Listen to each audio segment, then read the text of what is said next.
Of course I'll give you the article in time, Warren. You know quite well that I've never been late before. Well, yes, but that was the only time. Ah, yes, you're right. I once fell asleep in Marion's office. Didn't I mention I was with Marion? Ah, well, now you know. Sorry you had to find out this way. Aha. Wait a sec, Warren. I'll put you on speakerphone. Okay, Joe.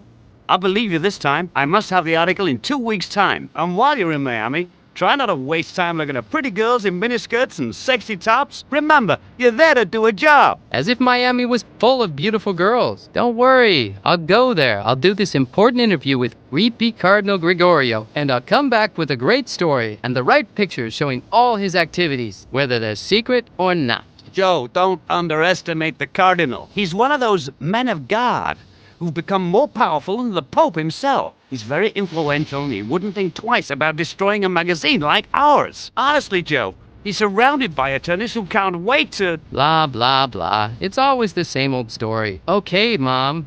I'll put my jacket on when it's cold, and I won't go with strangers who offer me sweets, unless they're wearing stiletto heels and a really sexy dress.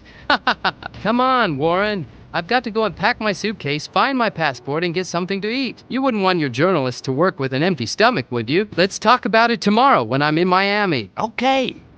But you'll give me a heart attack before I'm 35 if you keep on like this. Don't worry. It'll be all the chips you eat that'll cause it, not me. See ya. Yes, yes, yes. Have a safe journey, Joe.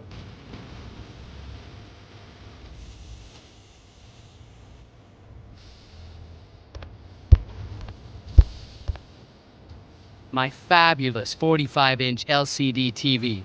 It's expensive, but it was really worth the money.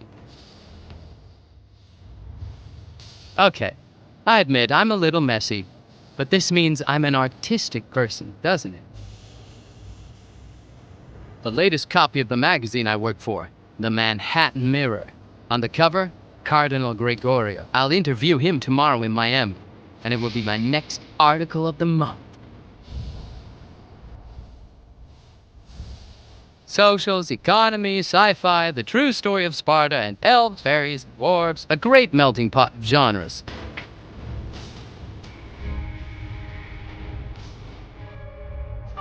Potentially my next dinner. I'd better not. Who knows if I'll ever find the time to finish reading them. It's my cell phone. Yeah, I'd better take it with me, just in case. It's my cell phone with an integrated low-quality digital camera.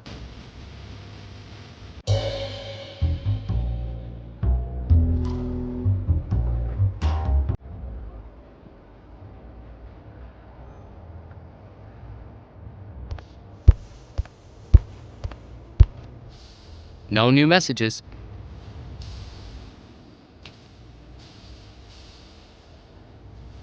An old pocket watch.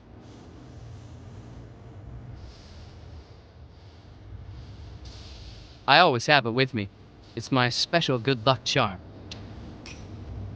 A gift from Uncle Frank before his death more than 10 years ago.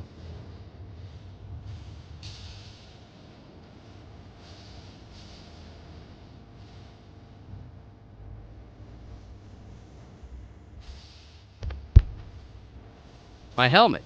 It protects my handsome face from being ruined on the road. I'd better not.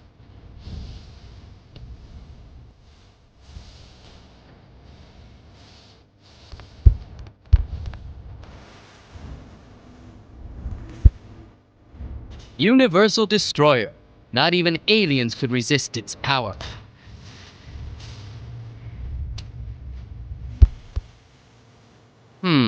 I believe this is the most unused fridge in the world. I don't think it'd be wise.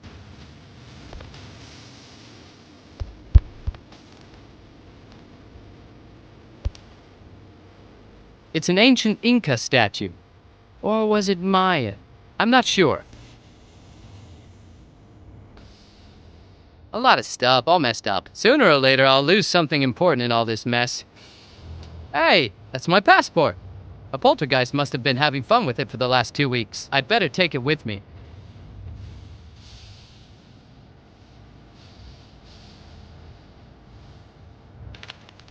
It's my passport.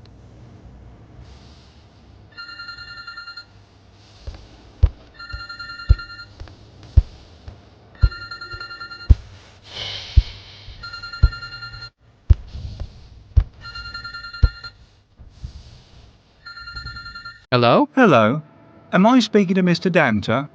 Yes. Jonathan Danter here. Who's speaking, please? Mr. Danter, this is Chief Constable Twinings of New Scotland Yard. I don't have much time to explain, but we have reason to believe you're in serious danger. I've already contacted the New York Police Department, and 2 police cars are about to arrive at your house to pick you up and escort you to the airport, where you're already booked on the first flight to London. Once you get to Heathrow Airport, 2 of my men will be waiting for you, and they'll drive you straight here to my office. Just do as I say, and everything will be fine. Cat's whiskers. What the hell are you talking about? I'm on my way to Miami. Who are you anyway? Mr. Danter, there is no time to waste. As I've just told you, I'm the Chief Constable in charge of homicides at Scotland Yard. As this is such a serious situation, I have the authority to bring you here willingly or not, so it's in your interest to go with the officers without putting up a fight. I'm sorry that I can't give you more details,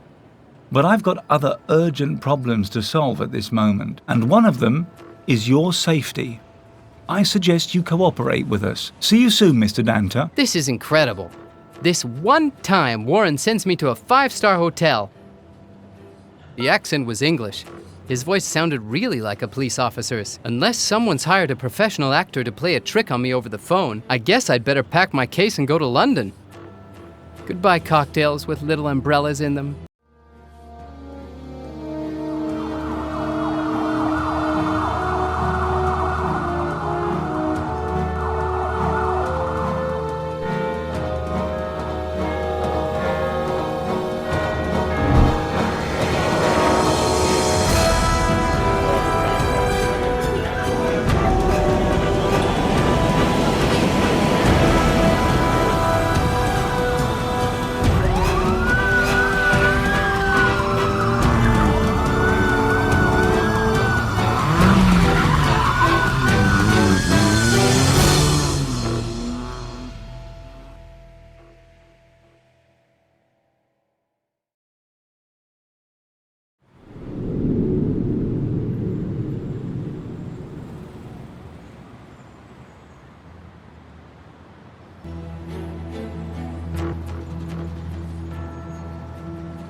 Hello, Mr. Danter. I'm Chief Constable Twinings. I'm sorry to make your acquaintance under such unfortunate circumstances. Sure, let's talk about these circumstances of how you've dragged me here from the other side of the planet without even explaining why. I understand the way you're feeling, but unfortunately, we had to move quickly to guarantee your safety and make sure any evidence remains undisturbed. I don't like the truth kept away from me, Chief Constable. Would you please tell me what's going on? Certainly. 2 nights ago, we found the body of a man who'd been brutally murdered. I'm very sorry to inform you that it was your uncle, Frank Danter. And you brought me all the way here to tell me that? I'm sorry, Chief Constable, but you must have got the wrong person. My uncle's been dead for over 10 years now. That's what they made you believe as a child. To tell the truth, your uncle has been working for the Vatican Secret Service for the last 10 years. Uncle Frank was a sort of papal secret agent. Listen, if this is a new kind of reality show, I've already wasted enough of my precious time listening to all of this. This is not a joke, Mr. Danter. And yes, if you wish to put it like that, your uncle was indeed a secret agent of sorts. When he joined the small group of people specially chosen to protect the Vatican's secrets 10 years ago, he decided to fake his death so that you and your family wouldn't be involved in the undercover work he was performing. Unfortunately, we believe his cover was blown, and this must have put him in mortal danger. If someone managed to find your uncle, we have reason to believe you might also be in danger, as you are his only living relative. Although the way he was killed doesn't necessarily lead to the same assassin, your uncle's death is nonetheless similar to the 5 other murders that have been carried out quite recently. All the victims, including your uncle, were members of the Vatican Secret Service. We can't understand why, but they made your uncle's murder look like a robbery. They only took a few coins, and we're convinced that somebody's trying to hide the real reason behind all these murders of the Vatican's secret agents. Perhaps the newspapers have drawn too much attention to these murders, and the killers got scared. Seeing the way in which he killed the other victims, he doesn't seem to be the kind of person who'd be frightened by a few headlines. But tell me, if I'm in such danger, why have you brought me all the way here? And who knows I'm his nephew anyway? Do you at least know what this man wanted from my uncle and what he could want from me? Mr. Danta, I've already given you some highly classified information. Please don't ask me to go any further. As far as your safety is concerned, I can only say that, although I'm well aware of the risks you're running, I also realize that you're the only person who can help us to solve this case. Chief Inspector, I'm just a journalist. And as I told you before, I only ever saw my uncle when I was a child, and that was a long time before his death. I really don't see how I could be of any help to you. 2 days before his death, your uncle put something in a safe deposit box at Heathrow Airport. This safe deposit box is also in your name. At the moment, our inquiries are at a dead end, and I admit that I'm hoping we'll be able to open the safe deposit box and find some new evidence inside it. Unfortunately, before we can open the box, we have to wait for a high-ranking CIA agent to arrive. So, I'll contact you in a few hours as soon as he gets here. For now, I'll give you the keys to your uncle's house. And don't worry, as the crime scene investigators have already been there and taken all they need. They even took your uncle's laptop to check it, but didn't find anything interesting, so it's been put back again. You can stay there, but I'm afraid the water, gas and electricity have all been cut off. I've had your luggage sent there anyway. I could have booked you a hotel, but I prefer you to check your uncle's flat before going back to New York. You'll be escorted by 2 bodyguards who are waiting for you outside my office. Officer Coletti will join you later at your uncle's house to sort out a few formalities. Here's my visiting card. The funeral is being held tomorrow. Please excuse me, as I have some urgent business to attend to now. Goodbye.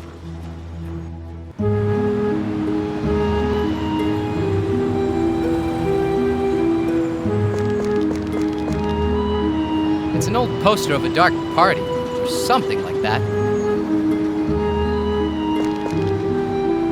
It's a rubbish bin. I'd better not. It's a red fire hydrant.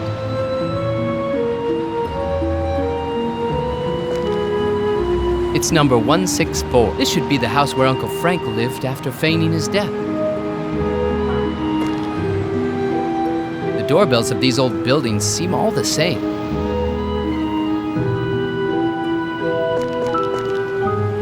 I'd better talk with his partner. He seems more friendly.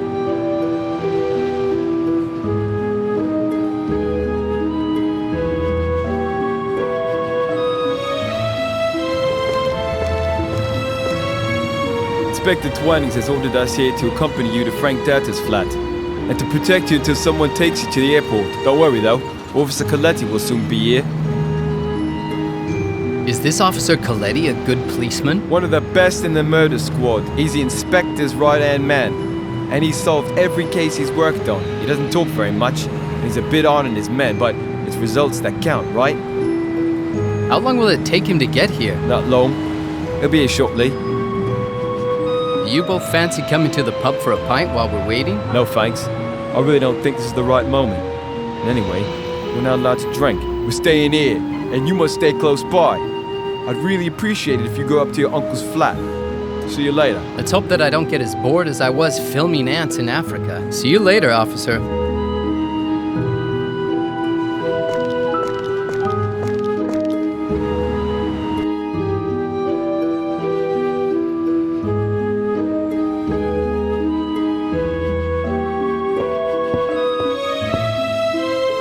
Hey, I think I heard a noise noise coming from that group of plants.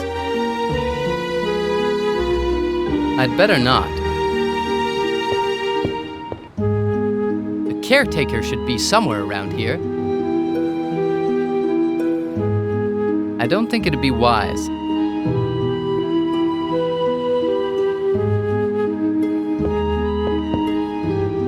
It's a vent.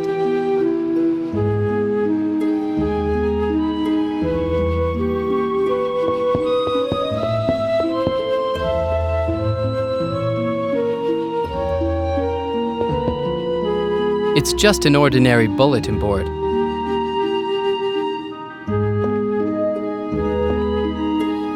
High voltage. It's locked. I don't think it'd be wise.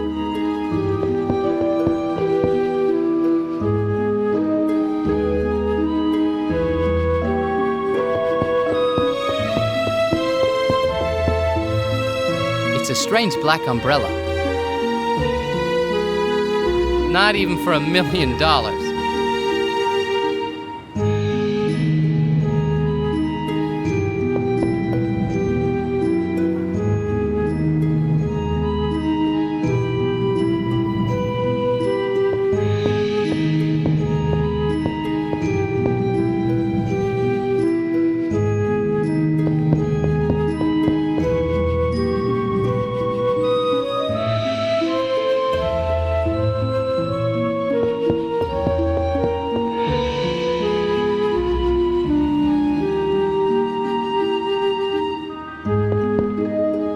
Second floor.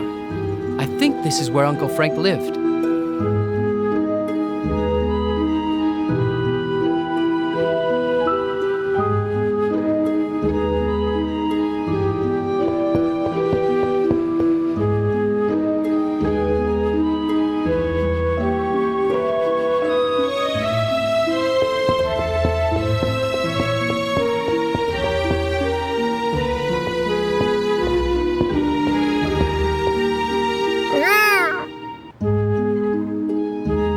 Kitty, what's the problem? Are you hungry, perhaps?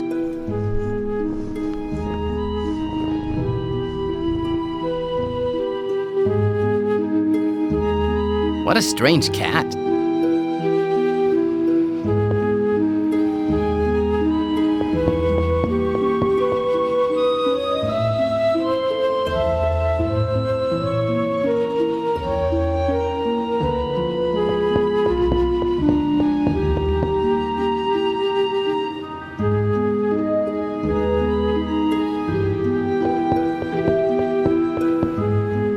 Bills, propaganda, and a postcard from an old friend.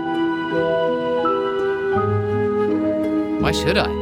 They must have cut off the electricity, water, and gas supplies by now.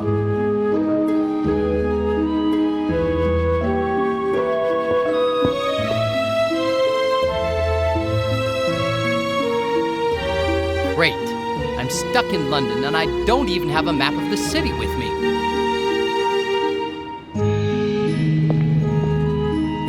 It's Uncle Frank's private investigator's license.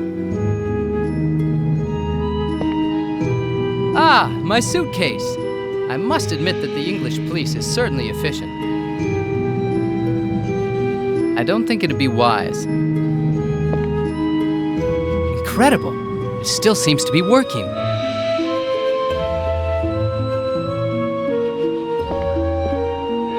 Where in the world could you find a Scottish tartan couch if not in Uncle Frank's house?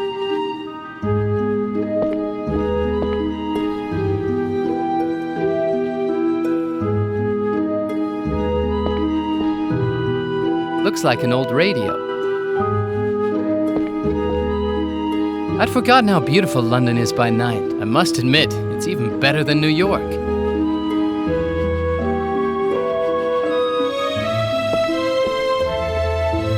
Brand new laptop.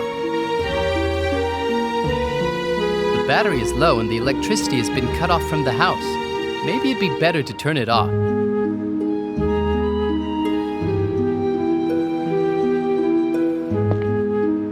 It's Uncle Frank's old computer. I don't think it's a good idea.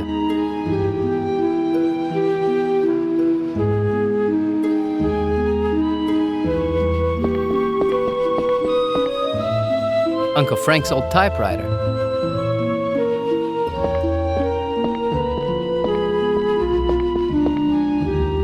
It's an old grandfather clock. I think I remember that Uncle Frank had one of these in his old house, but I'm not sure.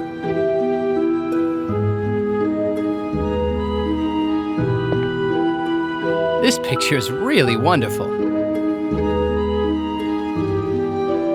Nothing more than an ornament. It's a very old porcelain plate. This old piano is probably so antique it's worth a fortune nowadays. I'd better not.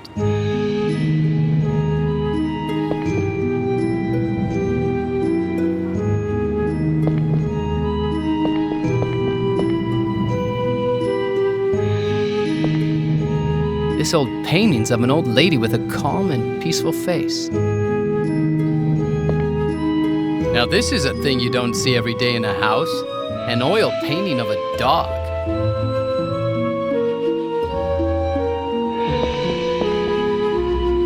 Empty. What a shame. Empty. The crime scene investigators have already been here.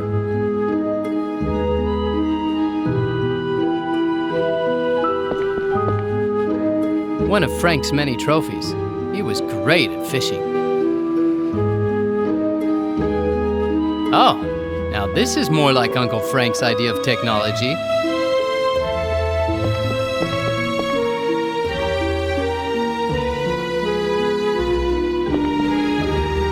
And what's this? I don't think it'd be wise.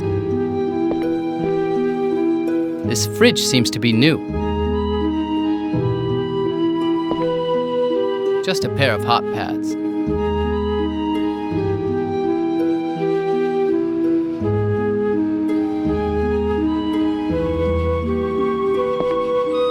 I don't think it'd be wise.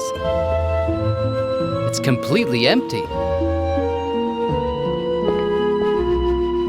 Looks like a tin of tuna. Okay then, why not? Tasty tin of tuna.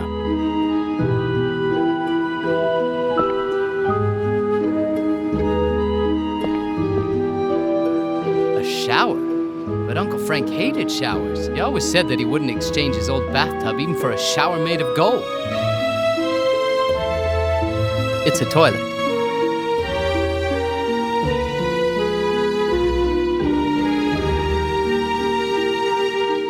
A sink and a mirror.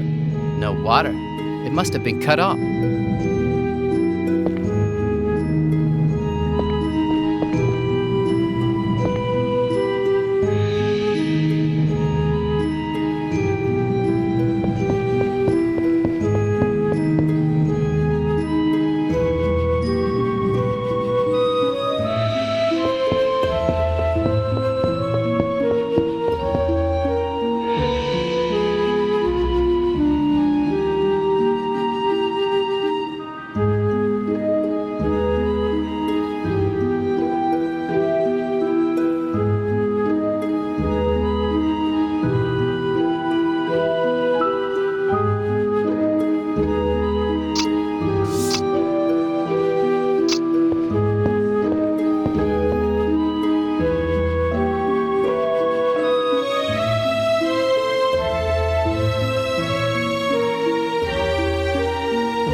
pile of papers and books. Maybe Uncle Frank was studying them for one of his investigations. And what do we have here? A map of London. This could be handy. I grew up in Wales and I don't know London very well. It's a map of London.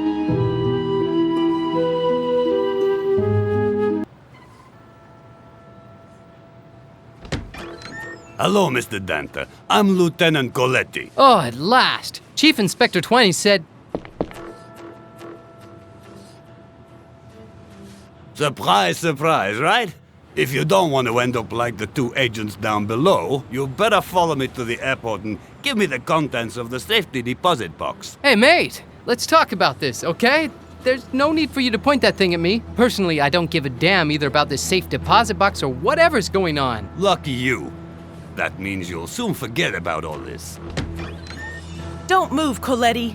I should have known a bastard like you would do something like this. Miss McKendall, what an honor. Right. Now that we've all introduced ourselves, can I put my hands down? Shut up! Shut up! Now, Coletti, put your gun down. The American's coming with me.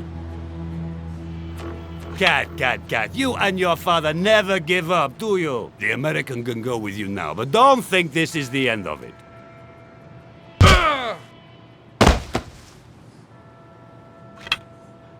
Hi, I'm Katrin McKendall. I'm the daughter of one of your Uncle Frank's old friends. I was here to see if I could find out anything about his murderer. When I saw the two dead policemen downstairs, and I heard Coletti's voice, you know the rest. Cat's whiskers. But is he really a police officer? Is he really a police officer? He certainly is, and he's also a high-ranking one. The only people who know that Coletti's the spy are me, you, my father, and a few trusted friends. You mean it was Coletti who sold the names of the Vatican Secret Service agents? Yes. In fact, he indirectly killed your uncle. But don't waste your time dirtying your hands with someone like him. Help me instead, please. I'm looking for a clue. Something that might help us guess what Frank had discovered. But the crime scene investigators already went over every inch of this place with a fine-tooth comb.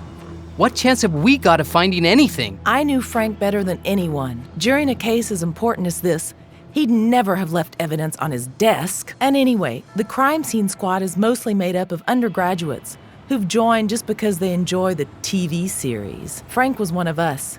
He knew how to hide things from inexperienced eyes. A case as important as this? One of us? You're talking as if you really know something about all of this. Joe, your uncle was a member of the Legacy, and my father's the grand treasurer of the same association. The Legacy works with the Vatican to safeguard its members from attacks like the ones that have just happened. Although there are a few men of strength like your uncle who are members, the Legacy is mostly made up of historians, cryptographers, scientists, and researchers of ancient arts like alchemy, or men with a profound knowledge of esotericism. Ah, ghosts, werewolves, and witches. No thanks. I've already had more than enough to do with them. Nothing of the sort. The Legacy only operates in the field of science, even though the initial premise on which the research is based is often taken from folktales or legends. The mission of the Legacy is to protect the secrets of the Vatican, while at the same time unmasking untrue beliefs. So who exactly are you then? Are you trying to find the Philosopher's Stone? Although I'm highly qualified in this field, I'm actually only a renovator, with an excellent knowledge of ancient languages. Well, if you think that's so funny, let me remind you, I've got a gun. Okay. Just let me get in touch with Twinings and tell him what's going on. You don't still trust the police, do you? For all we know, Twinings might already have heard all about this, and even be in on it. You're right. I'd better listen to you or else I'll be in a trap. I'm sure I'll regret having asked this later, but what are we going to do now? I'll check the garage. You have a look round here, and don't be taken in by appearances, as the associates of the Legacy are always using symbols. Their favorite hobbies are ancient puzzles and enigmas, so even if you think you've checked a place thoroughly, have a look again. I'm off now. See you later. Fine, but what are we looking for? Anything. Frank would never have left us without anything. It's one of the rules of the Legacy. Never leave dead ends for the other members. If we look carefully, I know we'll find something. You do want to find out why your uncle was killed, don't you? To tell you the truth, what I'm really interested in is going home and getting a good night's sleep. If I'm lucky enough, I might even get back in time for my interview. What kind of pathetic journalist are you?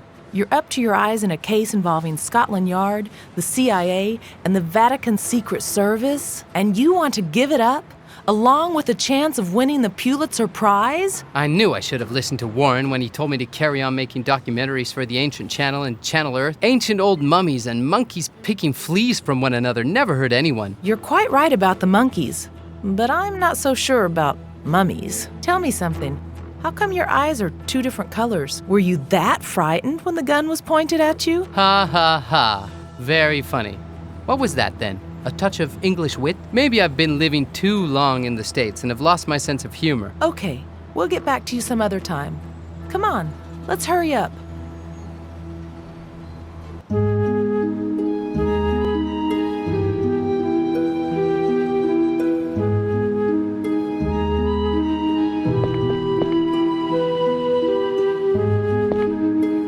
My uncle's bookcase. It's full of books, encyclopedias, and dictionaries. Now that's strange. Those books are all messed up. Why should Uncle Frank have left these books in a mess? This is the sequence of the books that were all messed up in Uncle Frank's bookcase.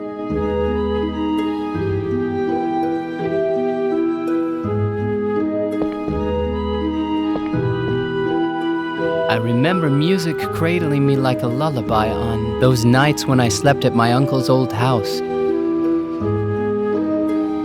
Mozart, one of my uncle's favorites. I remember music cradling me like a lullaby on those nights when I slept at my uncle's old house.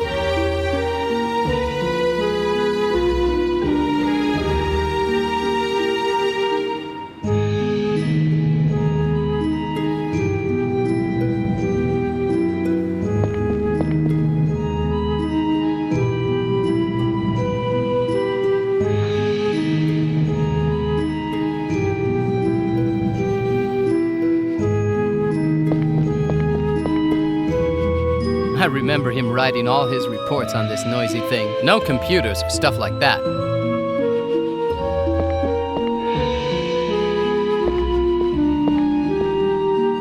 Nothing more than an ornament.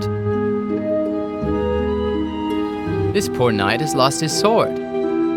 Hey, when I was little, I asked Uncle Frank a lot of times, Uncle Frank, where's the sword of this poor knight gone to?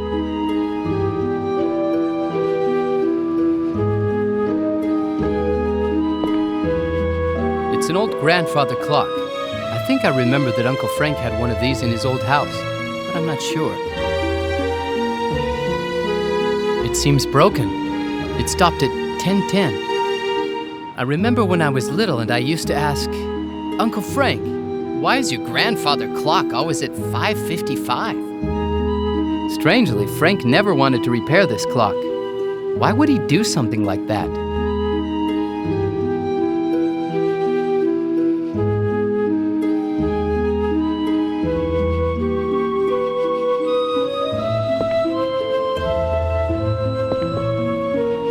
Wait a sec. There's something hidden behind there. And what's this? I've never seen a fishing trophy like this. It seems ancient. Maybe I'd better not leave it where anybody could find it. A mysterious device. It looks ancient.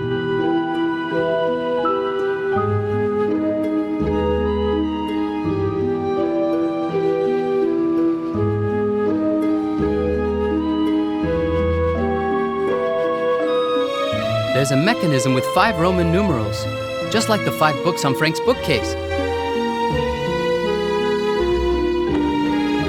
This way I can select the numerals.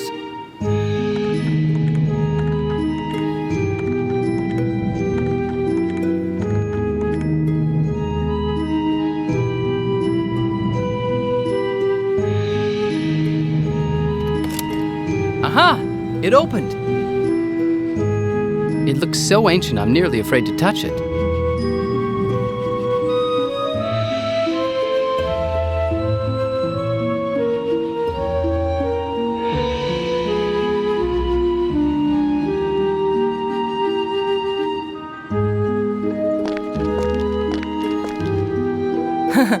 The blue skis that we used to play a joke on Damien.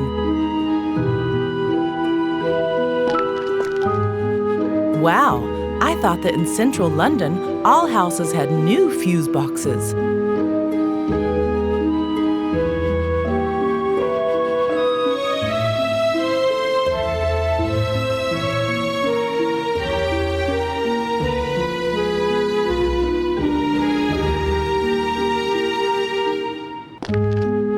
It's incredible.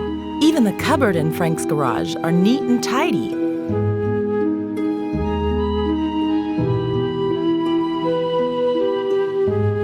Looks like young Larry's still continuing with his works of art.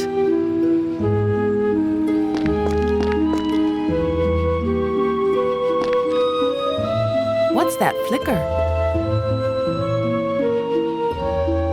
Oh, there's some keys. If I remember well, these are the keys for Frank's motorbike, as long as it doesn't fall to pieces. These are the keys of Frank's roaring motorbike.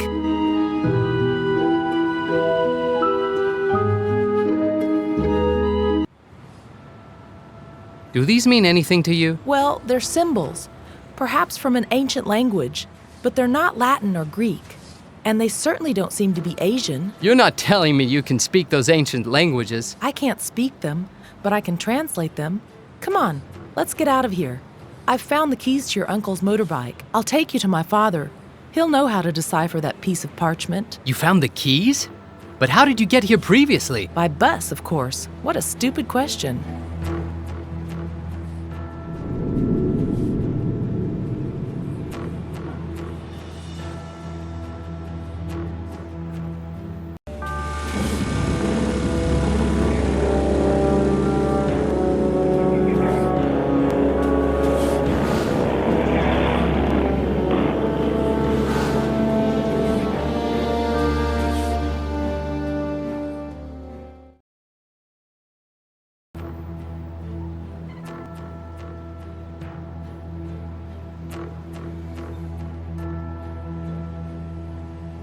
Hello, Inspector.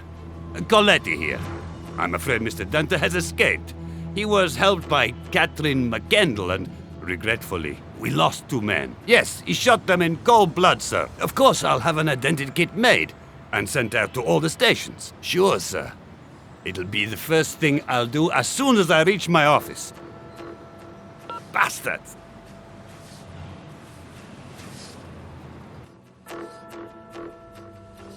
Catherine, what's happened? Coletti shot 2 agents, and I think he wants to accuse me and Jonathan. Pleased to meet you, Jonathan. And if you're half the man your uncle was, you're well worth knowing. As Kat's probably told you, Frank was a very dear friend of mine. Unfortunately, we're in the middle of a war, as you can see. I've noticed. But why is someone getting rid of the Vatican agents? And who's covering for Coletti? Is it Twinings? We don't have much time, as he'll be looking for you everywhere. He'll soon get here with some of his men in tow. You see, Jonathan, even though he's very dangerous, Coletti is only a small fry in this story. He's just a bent policeman who sold the names of nearly all the Vatican Secret Service agents. The trouble is that we have no idea of who he's selling the names to. Given the brutality with which these executions are being carried out, they're certainly not being done by someone sane. Great. Now I'm wanted by the whole of Scotland Yard. I have a corrupt cop on my back, and as if that wasn't enough, I feel like I'm in an episode of The Mysteries of the Holy Grail, or something like that. The Holy Grail's got nothing to do with this. And can't you be serious for even 10 minutes? Here you are, Dad. Now this is interesting. It looks like an ancient numerical code. I think you should get Damien to have a look at it. Who's this Damien? Some kind of number code expert? Not exactly. Damien's a computer technician, but he also developed some advanced systems to break codes that we used several times during our research. Dad, did Frank tell you what he was working on? Just a little. He did mention something about completing research into the Imago Sanctissimus. That's a legend, you know. Not all that well known. It seems that the ancient order of the Knights Templar left a legacy for all of humanity. The answers to all questions of mankind. This was apparently recorded in the Imago Sanctissimus, and even today, we still don't know exactly what it is. Some say that when the Imago Sanctissimus is mentioned in texts, It refers to the shroud. Some think it's the Grail, and others that it's neither one nor the other. So it's just as I thought. The Holy Grail is involved. Uncle Frank must have been close to finding it. Your uncle was one of the most reputable members of the Vatican Secret Service. I wouldn't be surprised at all to find out that he knew where to look for the Imago Sanctissimus. Obviously, whoever killed him now knows whatever the Vatican Secret Service knew, and the killers no longer want the agents under their feet. Your uncle and I became very good friends when we worked together on some special research. He'd expressly asked for scientific help from a member of my group. However, he never talked in any detail about this research, apart from the principal idea he was working on. He used to say that it was to protect me, but I really think it was because Frank saw himself as a 1930s detective. He was a solitary man, and that's probably why he was so damn good at his job. Jonathan, we'd better make a move. We've got to get to Damien's place. Although he doesn't live too far from the center of London, we have to be careful while we're traveling. Coletti will be looking for us, and his men might burst in here at any moment. It was a real pleasure to meet you, Mr. McKendall. The pleasure's all mine, young man. Do try to catch that rogue Coletti. The best luck to you both.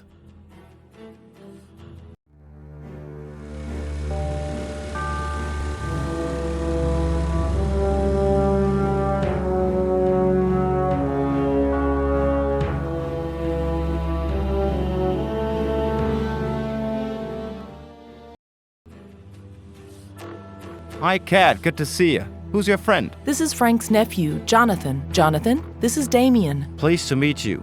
Kat, your father rang as you were on your way here. I'm afraid the police have raided your house and your father has been arrested. You're in a bit of a mess, aren't you? If Arthur phoned you, Coletti will trace the call and find you in a flash. Don't worry, mate. I talked to Arthur through the communicator like the one I gave to all the members of the Legacy. Here you are. You'd better have one too. Thanks. It's a modified mini handset which can only connect you to reserved lines from screen servers. I set up the system myself and it's practically impossible to trace calls to their original source. First, because the calls can't be localized, and second, because no one knows they exist. Are you happier now? Well. Now I see why James Bond was English. Don't take any notice of him. He's always saying stupid things. He thinks he's funny, and he just can't keep his mouth shut when he ought to. Okay, but are you sure this thing really works? Jonathan, don't worry. We can trust him. Damien, tell me instead, do these symbols on this parchment we found in Frank's flat mean anything to you? Well, I'll have to do a bit of research into it. It's certainly a very ancient code. Leave it with me and I'll let you know as soon as I've worked out the meaning of these symbols. For the moment, you should better keep it down. At least until the dust has settled. Kat, why don't you take Joe to Roberts and get his documents facelifted so you can move around in secret until we uncover the truth about Coletti? Is this Robert one of yours? Not exactly one of ours, but he's done us a few favors in the past. We can't always get information through legal channels, so sometimes Robert gives us a hand.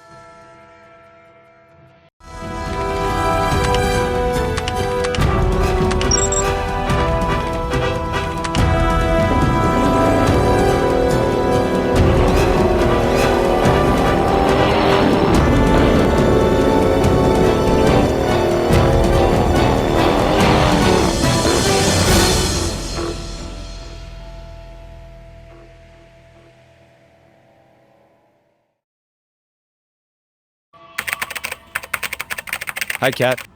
What brings you down here again? Your friend looks like a policeman. I don't trust him. Don't worry, Robert. It's Frank Danter's nephew. He needs a false passport. Are you sure he's okay? He really does look like a policeman. You trust me, don't you? All right. A false passport. That's not a problem. All we need is a photo. Who'd you like to be? Famous actor? Pop star? Robert, stop messing around. We're in trouble. And we're wanted by the police. The police have been looking for me for years. You know, you can't get used to anything in life. But I haven't got a photo with me. What are we going to do now? Damn. I've lent my digital camera to a friend who's doing a job for some woman. Wait a minute, though. There's an old photo machine around here. Try that. In the meantime, I'll get working on these state documents. Jonathan, I'll leave you here for a while if you don't mind.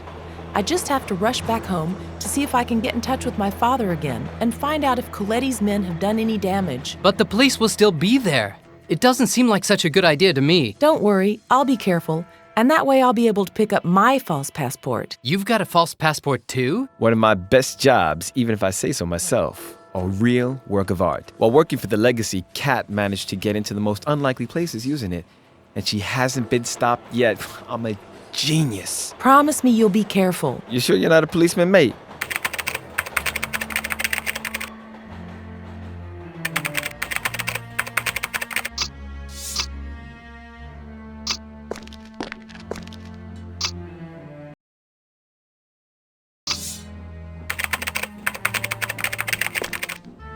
Robert uses these to do the most incredible things, but I don't know how to use them. Robert's computer.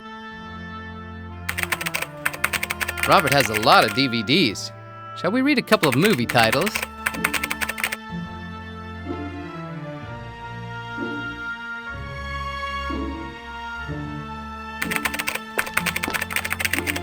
Hey, I don't use those things or other low-resolution cameras. My works are real works of art.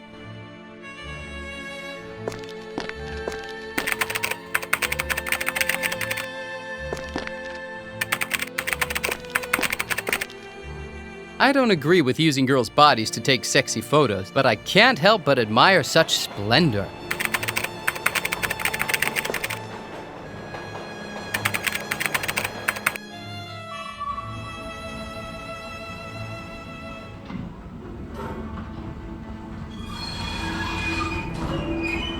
There's a terrible smell coming from under that grate. I can see something glittering down there.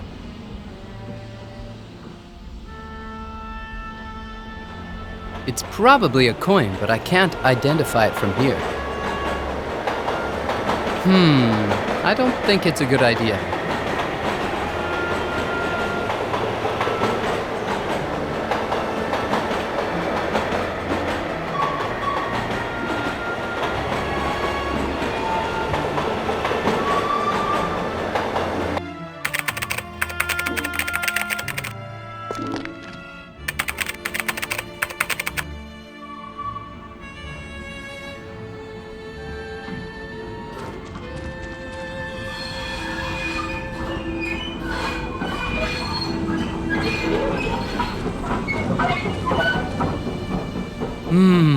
What a wonderful smell of rubbish! Another stinky rubbish bin.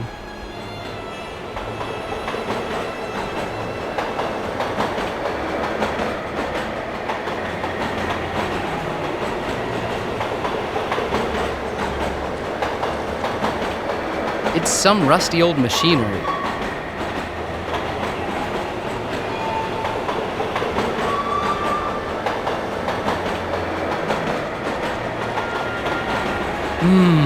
What a wonderful smell of rubbish!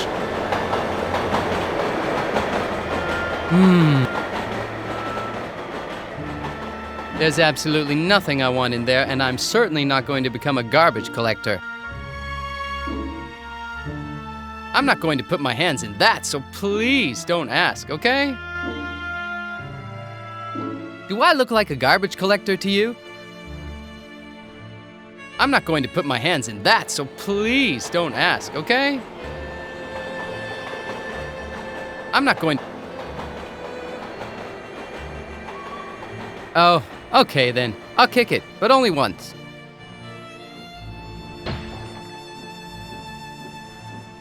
I'm not going to put my... Not again. Don't you realize that I don't like to play rubbish soccer? I'm not going to put my... Okay, just stop annoying me. I'll kick it as often as you want. Is that enough now? Hey, wait a sec. What's that?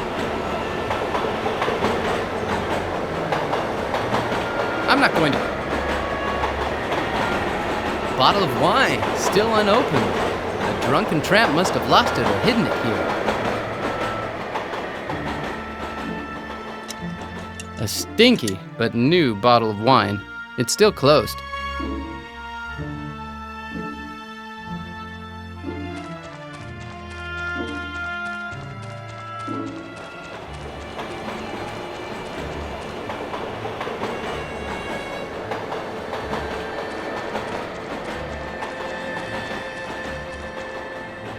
It's a pile of wet, rotten wood.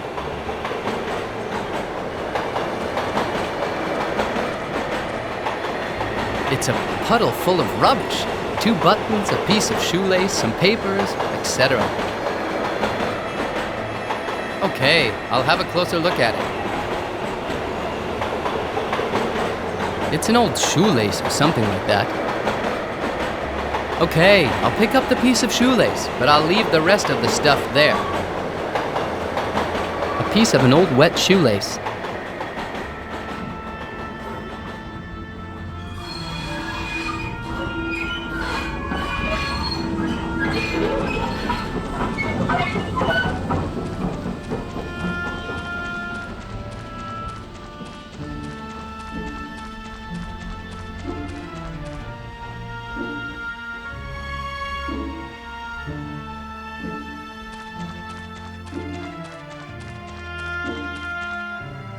Wow! This looks like a 5-star hotel.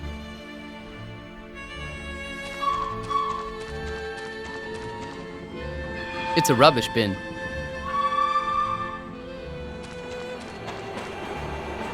Sorry, I'm not going to look closer. It's dark, and you never know which man or beast has decided to sleep there tonight.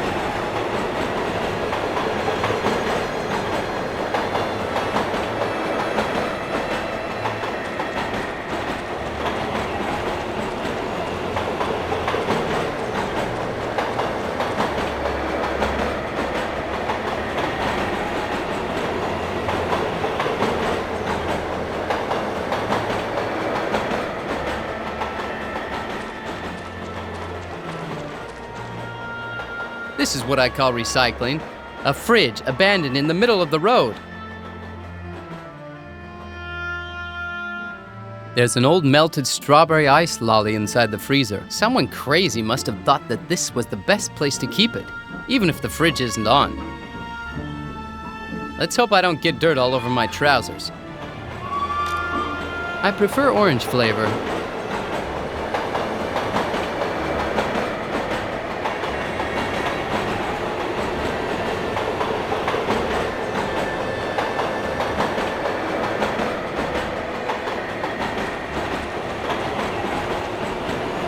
Two old empty gas pumps.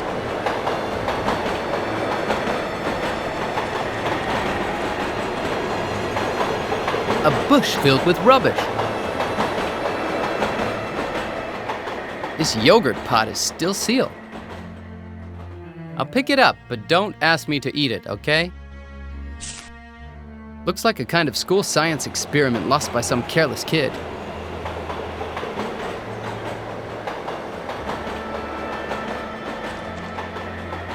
It's a little wooden construction.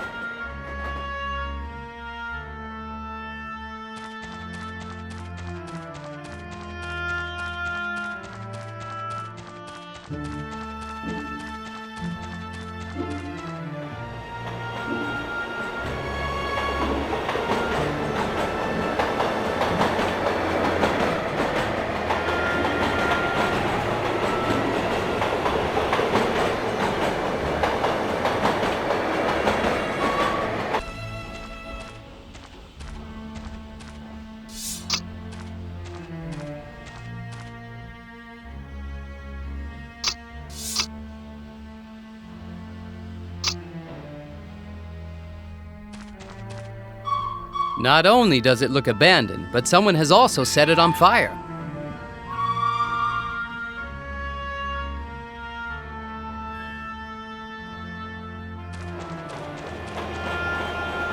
Looks like someone has thrown a dozen bottles on the floor here. One of the bottles is still intact.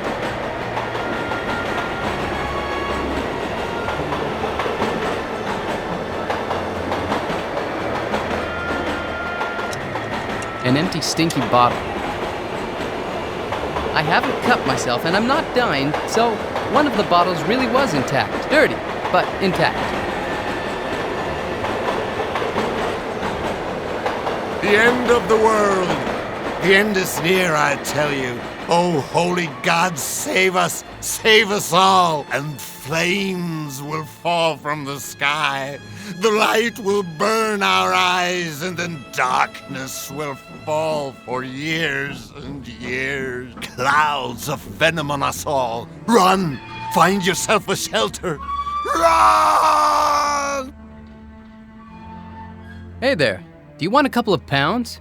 You don't look very well. What, are you mad? What are you doing outside? Find a shelter, quick, or hell will fall upon you. Can I use your shelter, please? No. This machine was brought here on a rainy night years ago by some government secret agents. They know everything. It's all their fault. This machine is made of special alien metal. Nobody will survive, but I will. This is my shelter. It's mine. Ah! Go away! Away! God, one can smell your booze breath all over the street. So Jesus said, "This cup is the new covenant in my blood, which is poured out for you." Maybe a couple of glasses of wine could make this stinky devil a bit friendlier.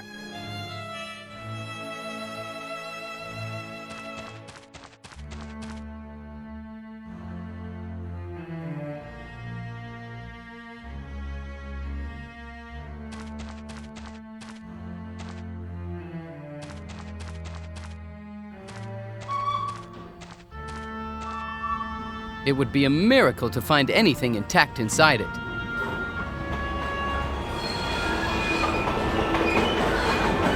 As I said, it's a miracle. This must have been the car of a very religious English man.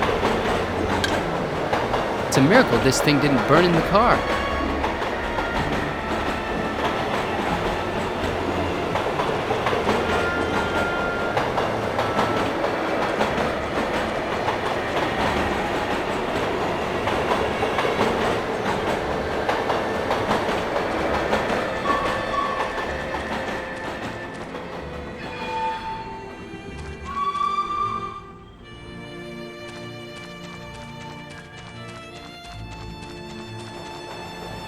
Am I going crazy, or are those crates squeaking?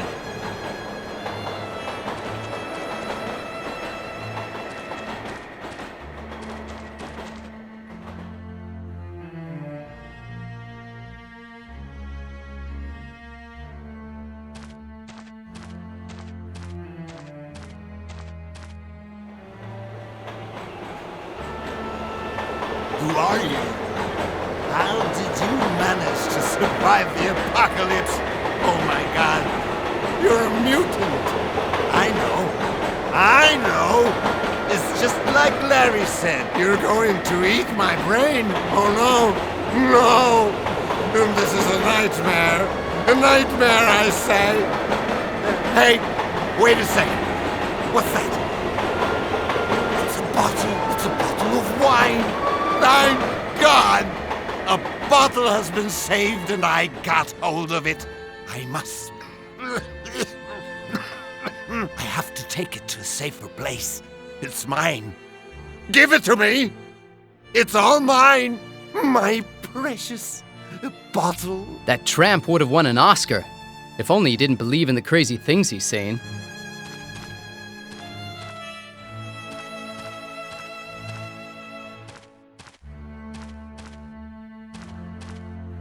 The end of the world. The end is near, I tell you. Oh, holy God, save us all. And flames will fall from the sky. The light will burn our eyes, and then darkness will fall for years and years. Clouds of venom on us all. Run! Find yourself a shelter. Run!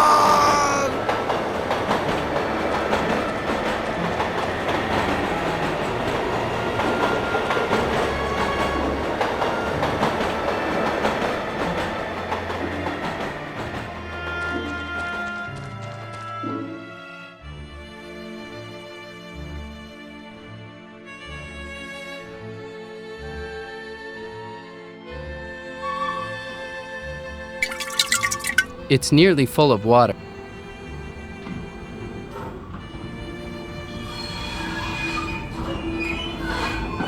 I don't think they work together.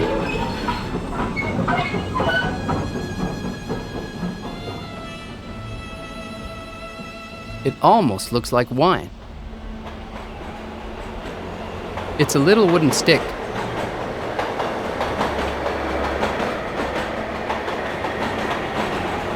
Perfect!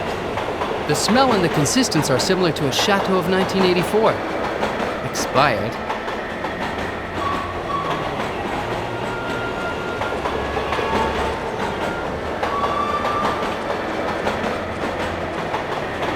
I can see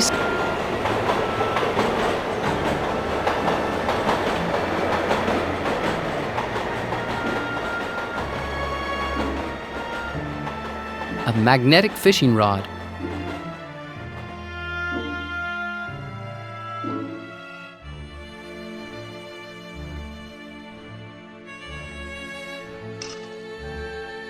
I'm rich!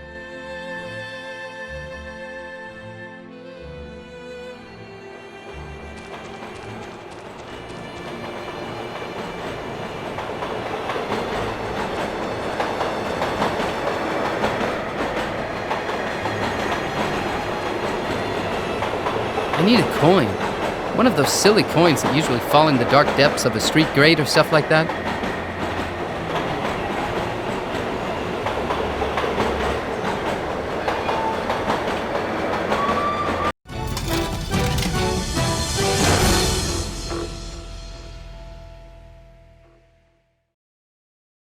The curse of the awful ID photos has fallen on me too.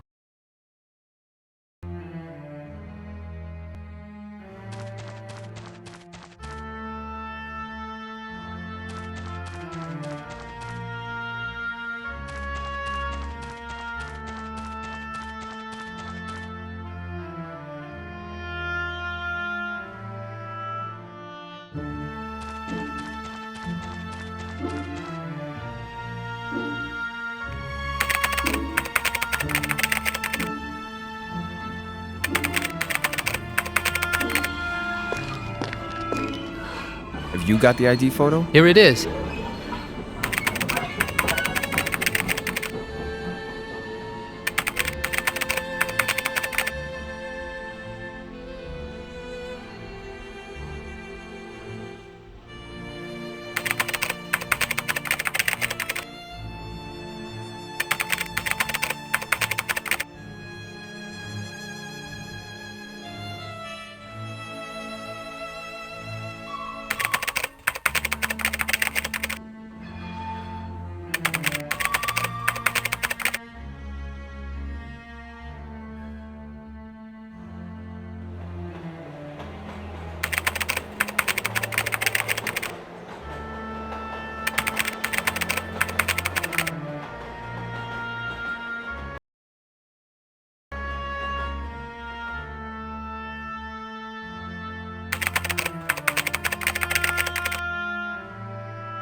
Have you got the ID photo? Here it is.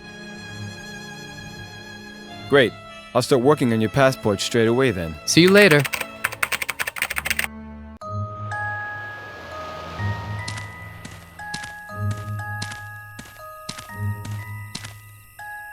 Luckily, I managed to get into the garden through the back without being seen. It didn't take Coletti long to park his guard dogs outside my house. I mustn't let those two bobbies see me. I'll have to think of a way of getting into the house without making them suspicious.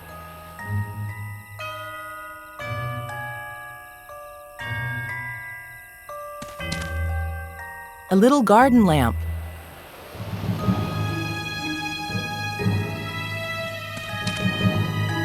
Locked.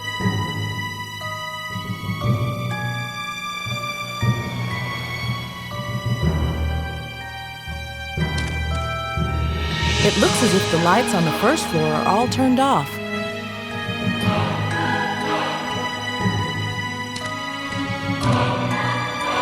The glass door of the balcony is open.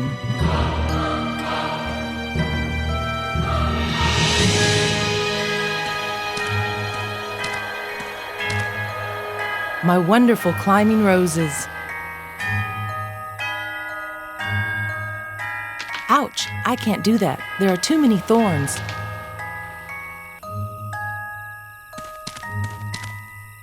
It's an old tool shed that George uses to keep his stuff in. There's so many bits and pieces in here that I can't even open the door. Ha, those look like the gloves our gardener George uses when he works here. They're certainly not the newest gloves I've ever seen, but they could come in handy. They're old and dirty, but I think I'll find a way to use them.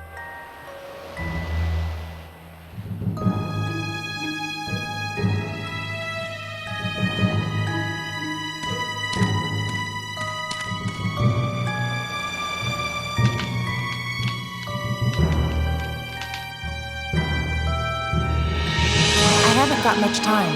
I have to find my fake passport, and while I'm here, it would be nice if I found my digital camera too.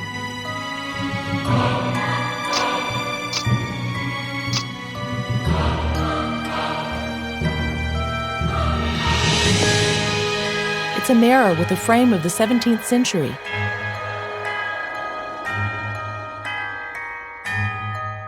Usually it's full of chocolates and sweets.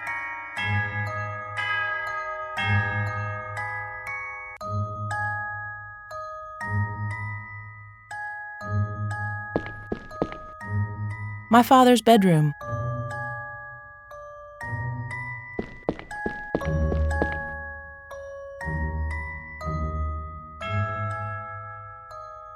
One of the many paintings my dad has bought.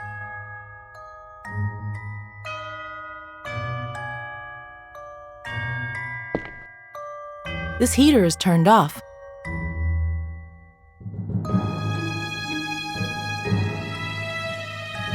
It's the switcher for the light.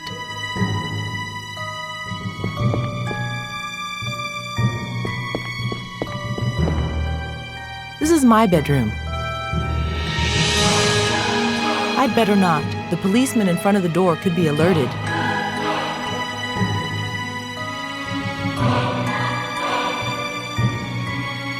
A wonderful flower painting of the 18th century.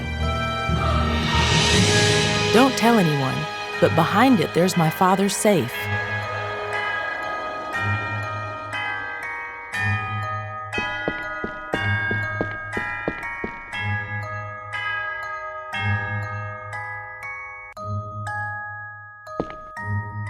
This is where we keep our jackets.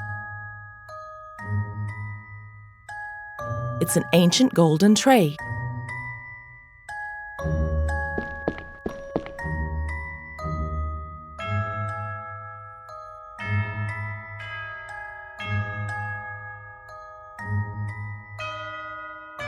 This should be Lucretius, if I'm correct.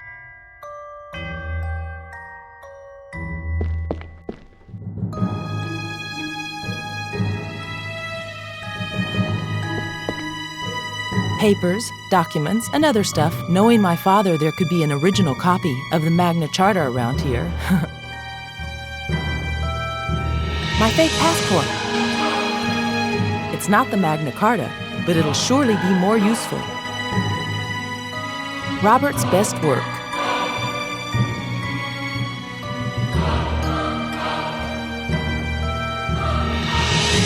One of the many bookcases full of books that my father loves to read. My father's awful habit, smoking the pipe.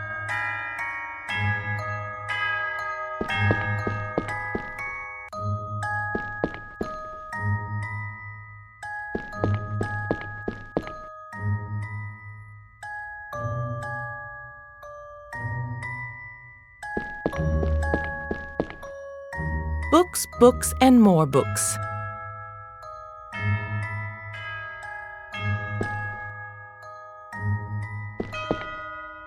My favorite couch. During my free time, I lay here in my pajamas for hours and hours. If I remember well, I was here with Jane and Claire last time I used my digital camera. Yes, here it is. This little thing always manages to hide in the most unthinkable places. My budget digital camera.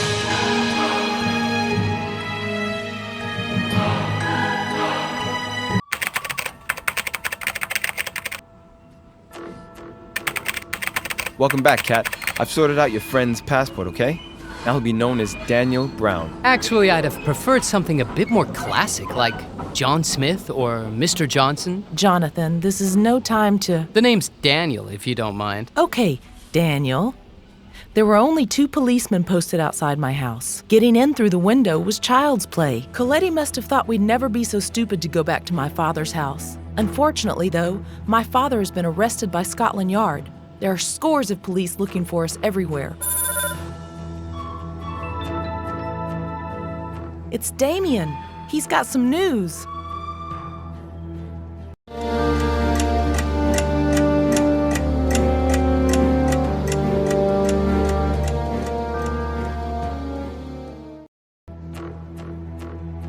Welcome back, you two. I found some interesting things on the parchment. Have you found something that'll help us frame Coletti? I'm afraid we're not going to frame Coletti with this information. But at least we're beginning to find out what Frank was working on. This isn't actually a parchment, it's a piece of cloth. It's part of the relic that's kept in Chartres Cathedral. On the night of June 10th, 1194, Chartres Cathedral and the surrounding town were set on fire. Even today, the cause for the fire is still not known. Many historians have put forward theories, and one of these is that it was an extremist secret cell of Cathars who started the fire. So I kept track and discovered that the Cathars were a sect that had a fair amount of support from different social classes, especially the poor at that time. The sect, however, was also supported by some of the middle classes who only sided with the Cathars to oppose the enormous power of the clergy. I think I've read something about the Cathars in some history book. I was reading it for fun. The word Cathar appeared for the first time between 1152 and 1156 in the Sermons contra Catharos by Ermacgerd of Schono. Initially, Catharism proliferated in the south of France and subsequently in Roccavione in northern Italy. The Cathars professed a spiritual belief that was in opposition to that of the church. Catharism didn't accept the authority of the church and took advantage of the general discontent of the population who believed that the church was incoherent and corrupt at that time. Catharism stated that one was responsible for his own salvation through knowledge, morality, and a pure way of life. They believed in the doctrine of reincarnation as well as other similar things. After having tried to make peace with the various sects, the church started a brutal war that led to the elimination of Catharism. Today, many historians believe that in some of the more extreme Cathar factions, the members were forced to give up all their belongings to the leaders of these sects. The followers, in fact, had to renounce all material things because they believed that evil lied in the material goods. Only a few people really know the truth about some extremist Cathar factions. It is believed that they thought they had a legitimate right to put up a violent, armed resistance, and while following these convictions, they fought not only against the Crusades and the Church, but against anything that wasn't in agreement with their beliefs. So this allowed them to behave any way towards anything. Their doctrines permitted destruction and robbery. Is that right? That's right, Kat.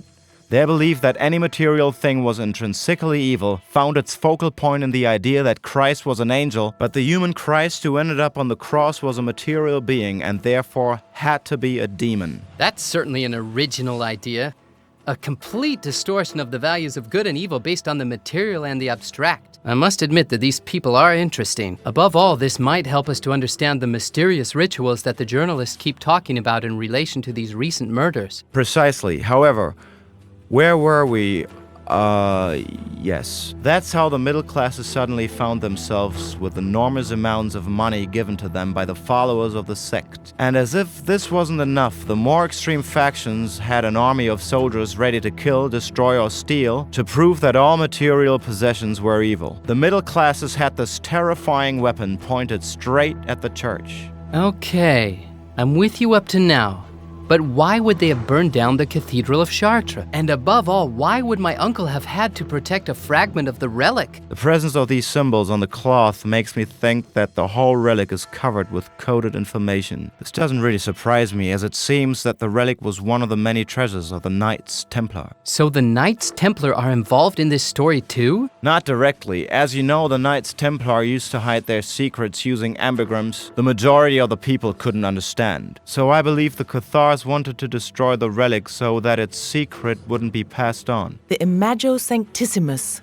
That must be the secret. Let's not jump to conclusions. I haven't found anything that indicates what this Imago Sanctissimus really is, but taking into account what we've just found out, it may be a possible hypothesis. We could try doing some research in a library in London to see if something interesting comes up. I can take care of that. It's becoming a bit too dangerous for me and Kat to stay in London, and I don't even know my way around here. While Coletti is around, I'd certainly better not go out shopping. He's the one with the upper hand right now, as he knows more about this than we do, and he won't give up until he's got the contents of that safe deposit box. I can't go to the airport. It'll be crowded with policemen, and they know what I look like. You're right, Jonathan. You'd better start packing for a lovely trip to Chartres, so you'll be away from London for a while, and you'll also be able to do some research on the relic and the cathars. Go to this address and say we've sent you. Ask for Alan. He's our night flyer. Right. Damien, you go to my uncle's house and see if Coletti has left any clues behind or anything else that might be useful. You're the only one of us who isn't wanted, so hopefully the police won't pay any attention to you. Here are the keys. Right. Everyone agree? Let's keep the communicator switched on and hope that good old Alan will get us 2 tickets for Chartres as soon as possible. Aren't you coming with us? No, I'll be of more use here in London while you're in France. Good luck.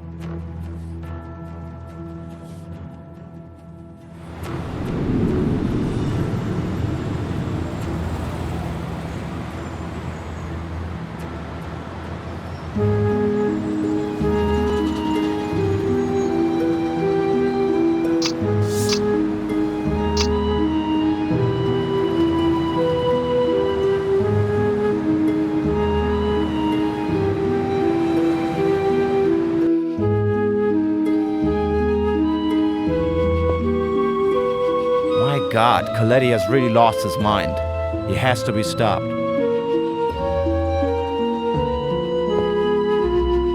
So, I see that good old Jim is once again at the pub instead of working here.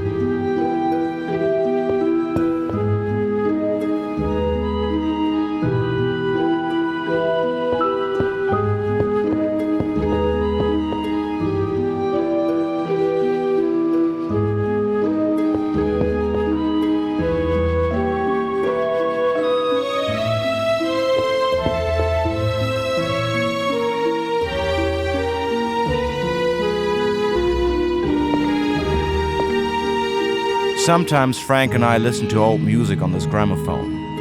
He really was a good friend.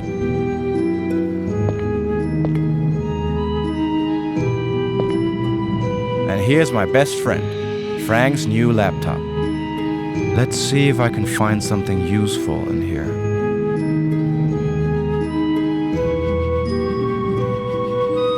Damn, I need the password. Maybe Joe knows it.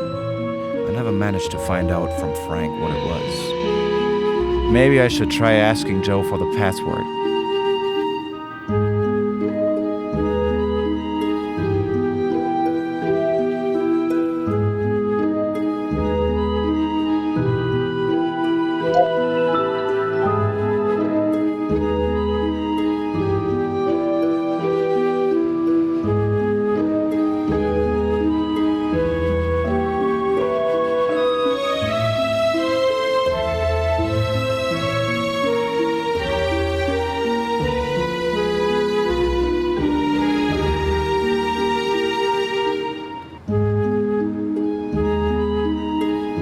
Maybe Joe knows the answer. That was quick.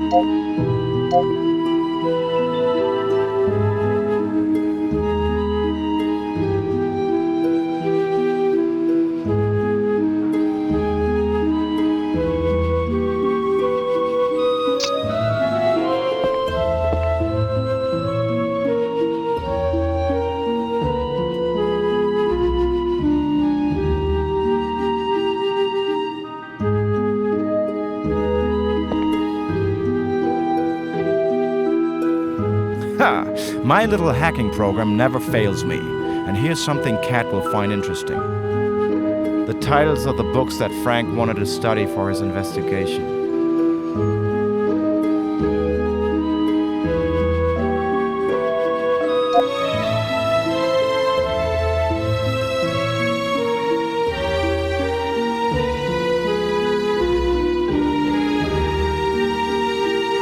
Okay. Now let's hope Cat will manage to find those books.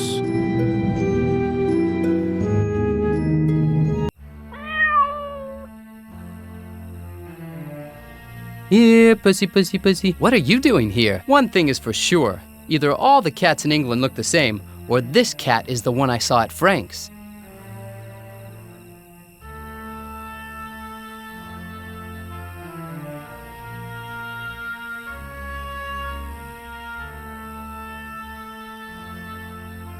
It looks like they were put here recently. Aha! This is how you open this bloody gate.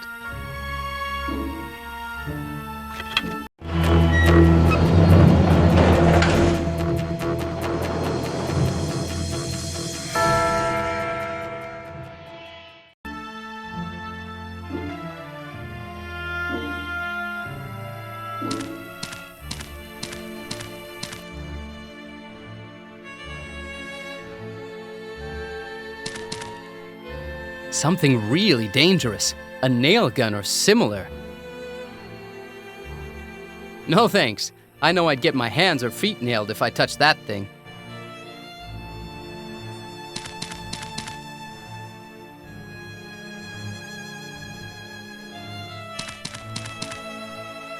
This must be Alan's airplane.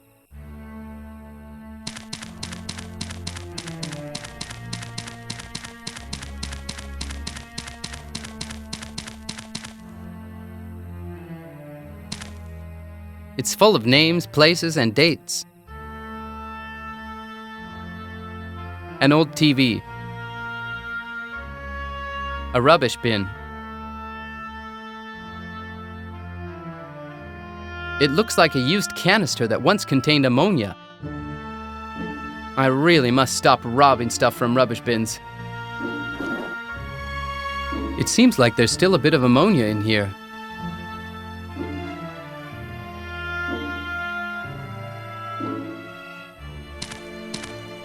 Who are you? If you're an American tourist, go away. This is a private airport, and I don't sell flights to Americans. Understand? I guess you're Alan, right? It depends who's asking. I'm a friend of Catherine and Damien's. They told me to come here. I've never seen you around here before. Usually the legacy chooses its friends wisely, and you don't look very special. If Damien or Cat needed my help, I'm sure they'd come here themselves. Look, I've got this special communicator that Damien gave me. I don't understand anything about all this high-tech junk. Who says it's not a bomb or simply a new kind of cell phone? You'll need to find a better proof to convince me that you work for the legacy. See you later. Sorry, I forgot my Swiss pocket knife at home.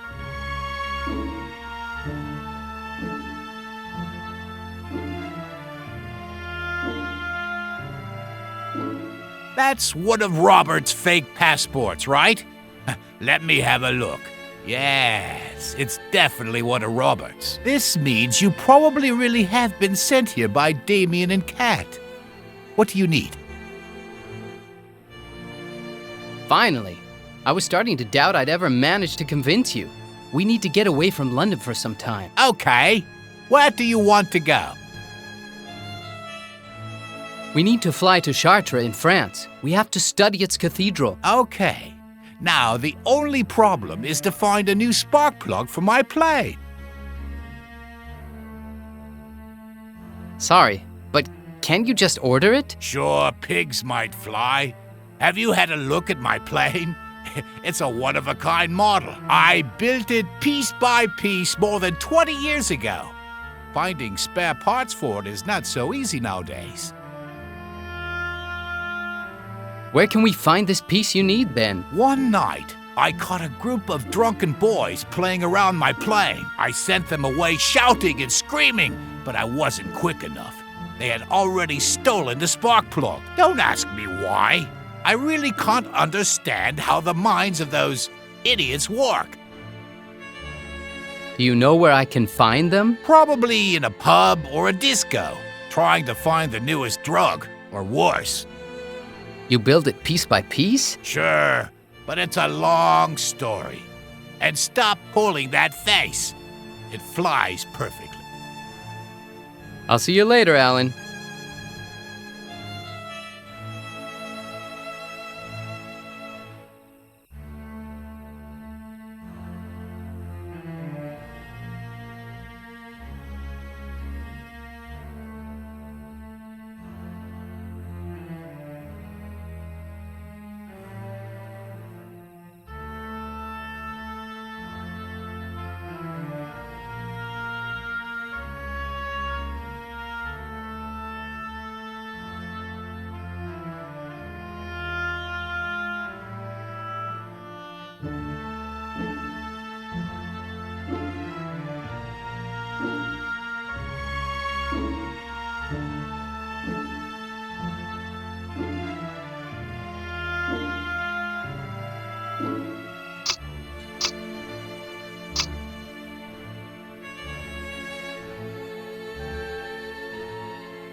My unique two-wheel transport.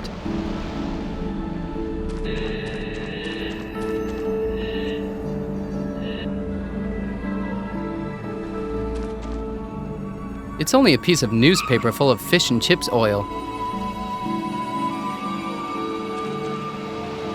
This sign seems to have been built with pieces of engines or things like that. If it really was an engine, now it's so rusty it definitely won't work anymore. How strange. The central part seems to move if I press it. Aha! An old spark plug, just what I was looking for. This is what Alan is looking for his airplane.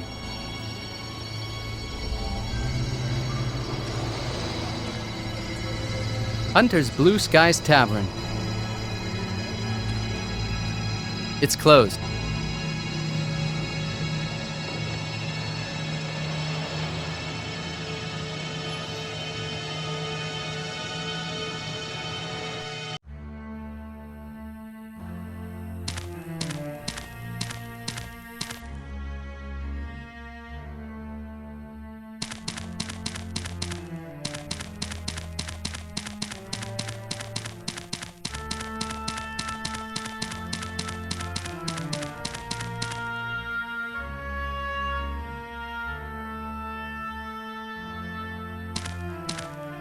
Great!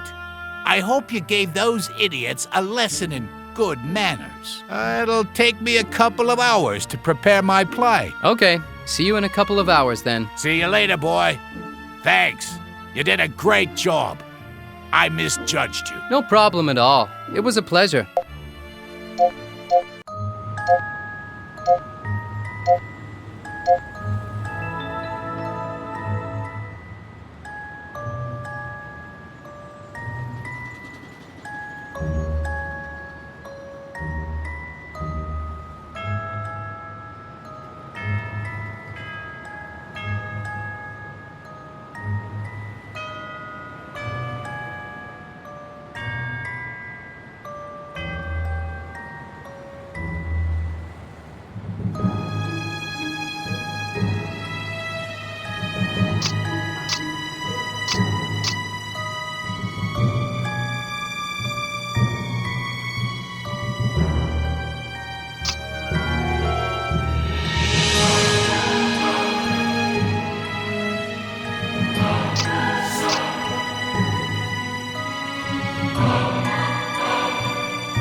I'd forgotten how fascinating this area of the city is by night.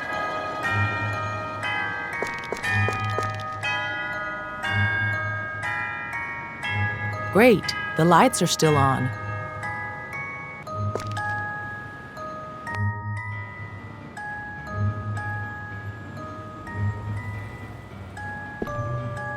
It's the library's bulletin board.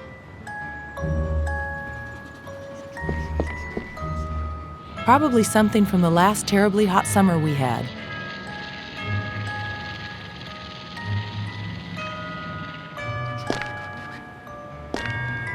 Can I help you, miss?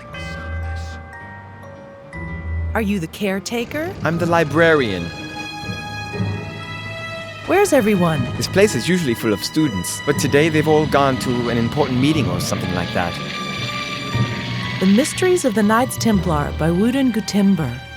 The Secret Book of Epicures by Francesca Eteri and Imago Prodicio Divinum by an anonymous French. Okay, the books you were looking for are somewhere in this shelf, but I haven't got time to look for them right now. I'm creating a huge digital database containing all our books, and as you see, everything here is in a mess. If you leave me a note with the titles and a phone number, I'll contact you tomorrow morning. Tomorrow morning? But I need them now. If they're in this shelf, it'll take you just a couple of minutes to find them. Listen, I'm really busy making a catalog of all these books, and if I stop right now, a whole day's work could be ruined. Come back tomorrow. If you're that busy, I could look for the books by myself. I just need the ladder for 10 minutes. This is the only ladder in the library. The Chancellor has already ordered some new ones, but they haven't arrived yet. So, no. I've got a lot of work to do, and I can't stay here chit-chatting with you. You don't know who you're talking if you continue refusing. Oh, really? Just like I thought. I don't think that this librarian will help me. I'll have to find another way to get those books.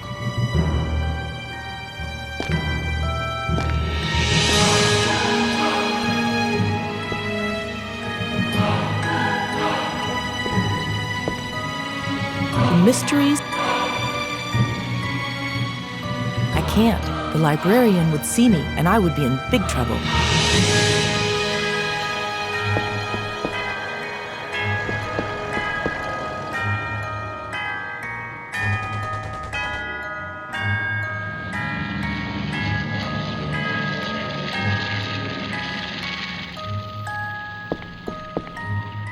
It's a very nice clock. The True Story Behind Vlad of Transylvania. This is a book that I would happily read.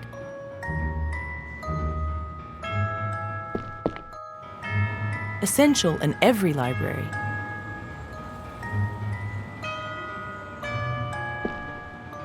Probably this leads to the old wing of the library.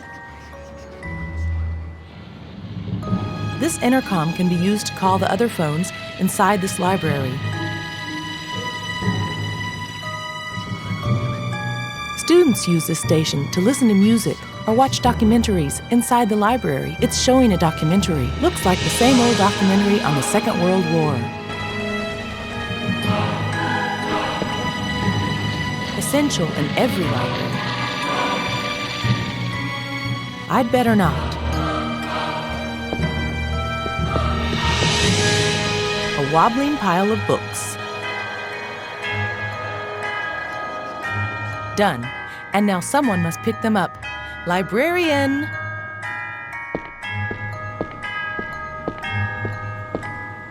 I'm too busy right now. I'll pick them up later.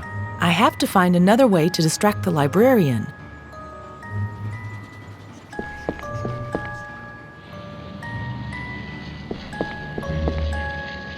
Great idea.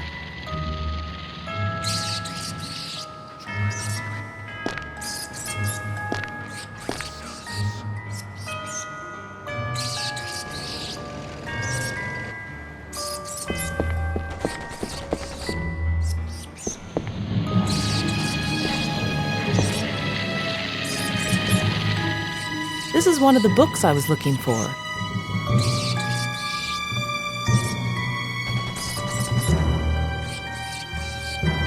This is one of the books I was looking for.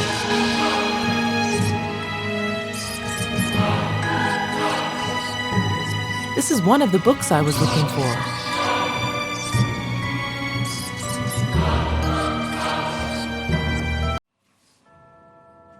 At last, we found plenty of interesting stuff here. Tell me everything. The Imago Sanctissimus is one of the most obscure and mysterious artifacts in the history of mankind, but references to it can be found in many myths and legends. Many people think that the Imago Sanctissimus is nothing but the Holy Grail. Others think it's the Holy Shroud kept in Turin. Actually, all these interpretations are wrong and derive from a simple mistake in translation. The term Imago Sanctissimus in fact comes from an even older name, Imago Prodigio Divinum. The word prodigio can be interpreted as manifestation, but also as betrayal. If we imagine that the original name of the Imago Sanctissimus was Imago Prodigio, this would mean that the Imago Sanctissimus was a symbol of betrayal. And which was the most famous betrayal in history? Judas! Exactly. And if we compare this fact to the old legend, I think we can safely say that the Imago Sanctissimus was a medallion, and more precisely the medallion forged from the 30 pieces of silver that Judas received to betray Jesus Christ. But it doesn't end here. Many ancient writings led me to believe that the famous secret of life is hidden inside the Imago Sanctissimus. It looks like Jesus Christ wanted to repay that awful betrayal with an infinite act of love, reveal to humanity the secret of life. But only if mankind would have been worth it. That's all? Yeah, I think so. So they killed Uncle Frank because they believed he knew where the Imago Sanctissimus was. And knowing Frank, he's probably up there looking down on us and trying to give us a hand to find it. We have to work out what these symbols on the cloth mean and also find the rest of it. I'd say the moment has come for a little trip to France. Alan's waiting for us. Excellent. I'll try to find as much information as possible about these symbols. If you need anything at all, call me on the communicator, and I'll do my best to help you from here. Thank you, Damien. Have a safe journey.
Freeze! Don't move a muscle. I'd really like to know what you were doing at Frank Dante's house this evening. Now, follow me and don't make a sound.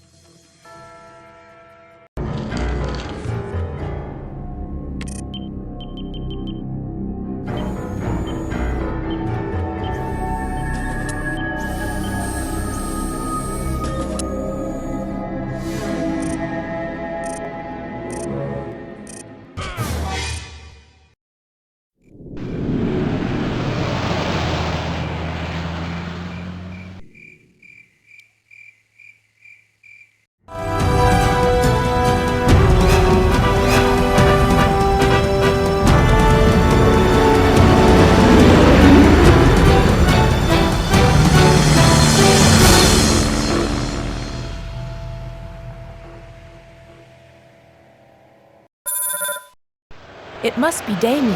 He's probably got some new information about the relic. Hey, let's see.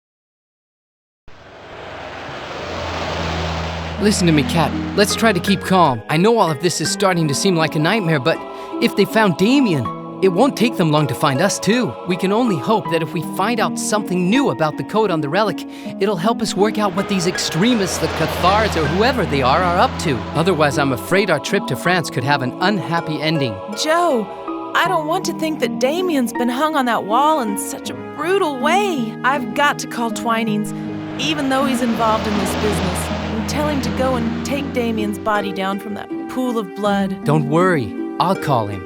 You'd better go and find a hotel for the night, and try to relax. I promise you. We'll get the bastard who killed Damien. Up to now, no one knows we're here, except for Alan and Damien. And I'm sure Damien would never have betrayed us for any reason whatsoever. Thanks, Joe. I know Damien was only someone you met a few hours ago, but I've known him for many years, and to think that... Don't think about it now. First, we've got to save ourselves, and then we can mourn our lost friends. Be brave. We've still got quite a few things to do before we can go to sleep tonight. Promise me you'll be careful. Don't worry, I will be.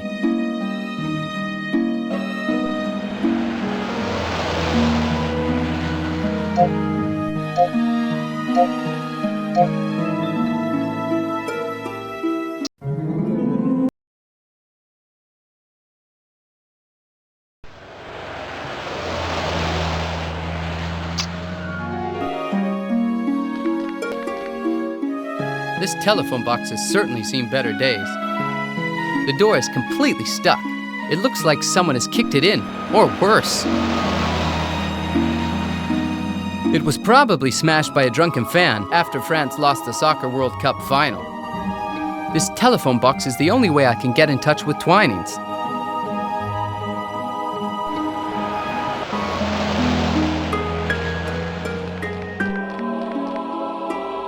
A small newsstand that'll be opening soon.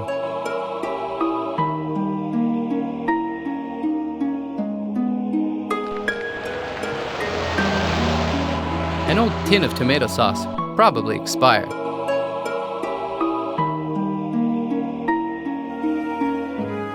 Yuck! This tomato sauce is really expired.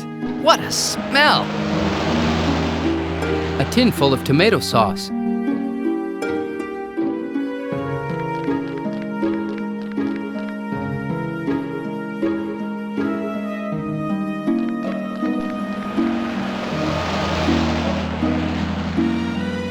It's a very picturesque fountain. What a shame. No goldfish. Hey, what's that? Oh, it seems like someone has lost something very precious here. Okay then, you never know what could happen. The most evolved weapon against disease and babies.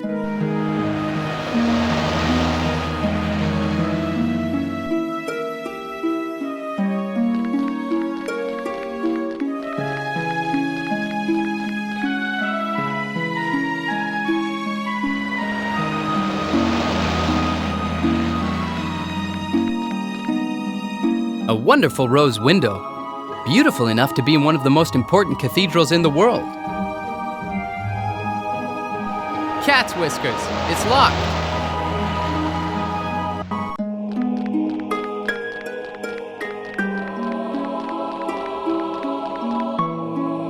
I don't know why, but around the most beautiful monuments, you'll always find work in progress signs that ruin the atmosphere.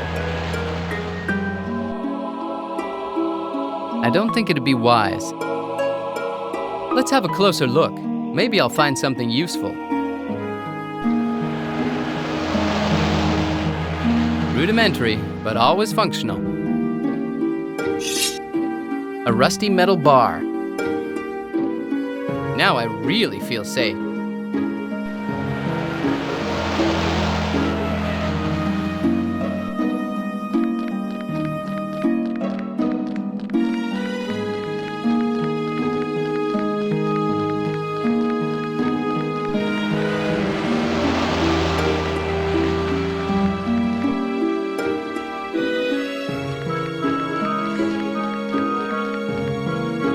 It's a street lamp. It's a bench. Someone has forgotten his newspaper. It's a copy of the New York Gate. I never thought that people in France would read US papers. Why not? They always say that reading is good for you. A good weapon against boredom.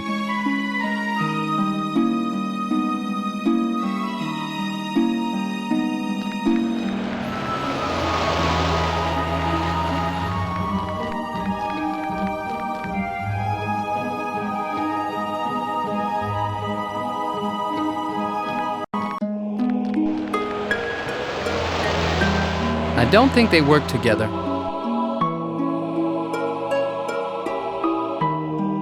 This telephone box is... The door is complete.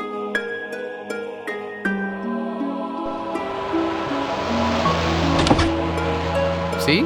With a bit of kindness, everything works out as it should. And look what we have here. A phone card with some credit left on it. Hello, Jonathan Danter speaking. Mr. Danter, what a pleasure. In less than 48 hours, things have become quite complicated. In fact, I haven't had to deal with so many complications in years. Chief Inspector, I'm not even sure that I can trust you, but right now, I've got no choice. You'll find the body of a man in one of the abandoned warehouses along the Thames. I've no idea who killed him, but I can tell you the murder of the 2 cops who were gunned down inside my uncle's house has nothing to do with me. It was Coletti. You're making some very serious accusations, Mr. Danter. And why should I believe you? Your fingerprints were on the gun. The best thing you can do now is to turn yourself in. I know you need proof, and that's why I'm trying to collect some. But now, please, would you send someone to get the body of the poor man that someone killed down at the harbor? Brown, this is Chief Inspector Twinings. Trace the call I've just received on my mobile and ring me the minute you've got any news. It's a used telephone card.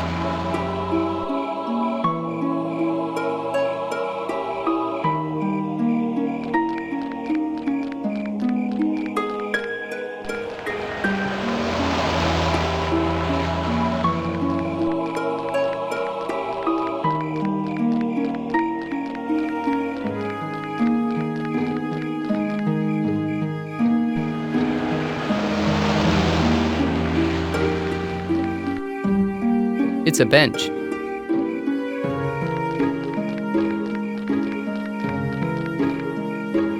It's one of the cathedral's windows.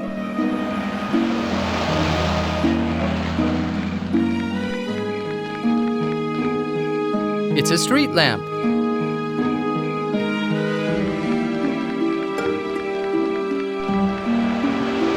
This statue doesn't seem as old as the rest of the cathedral. The statue has been placed on a small decorated stone column. Wait a sec. Those decorations look more like engravings to me.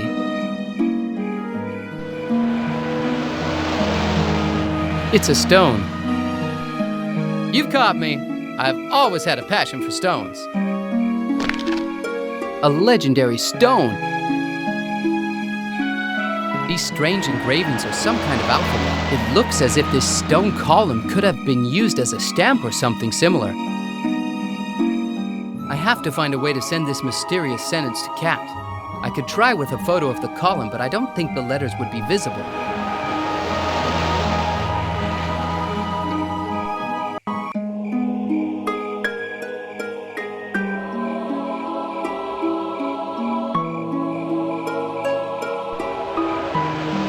Maybe if I try with this.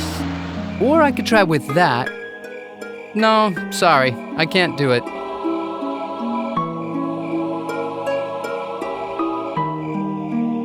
Done. Now the column is covered with tomato sauce.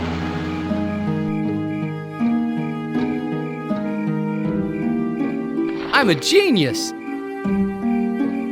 Wonderful. A shame it's in Latin. Maybe if I took a photo of the newspaper I printed the Latin sentence on, I could send it to Kat.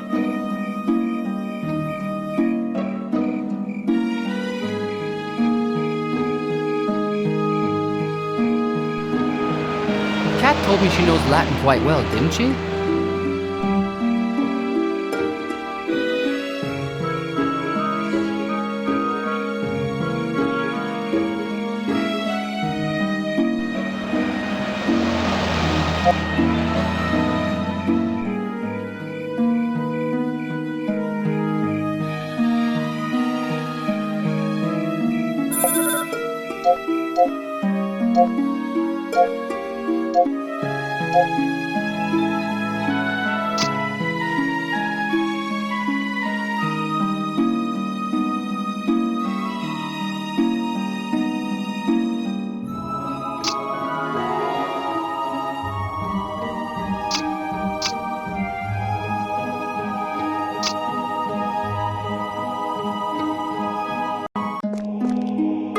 No through road.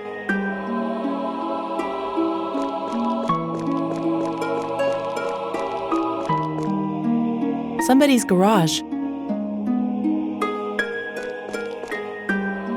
Someone's front door.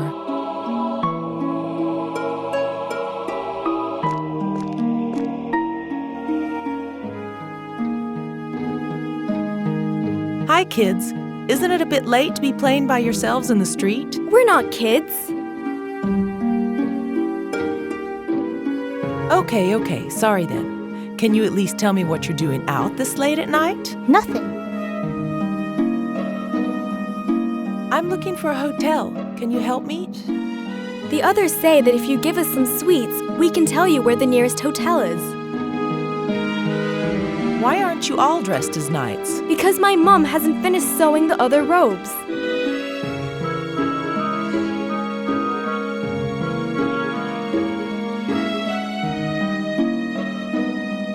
What are your names? Mom told us not to talk to strangers. Do your parents know that you're not in bed? It's none of your business.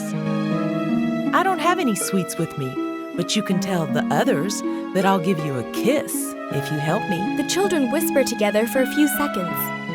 We've decided that you're beautiful enough, and anyway, we are knights, and our mission is to save all maidens in need of help. The nearest hotel is the Maison de Grèce. Follow this road and turn right twice. There's always a free room there. We spend hours in front of it, laughing at all the strange men and the silly women dressed in plastic skirts, with heavy makeup that go in and out. Maybe it would be better to find another place to sleep. Why is one of you dressed like a Knights Templar? The children whisper together for a few seconds. We're only going to tell you if you swear that you won't tell anybody else. We are Chartres Knights Templars. Everybody thinks that all the knights are dead, but we're still here to protect the town from awful dragons and nasty witches.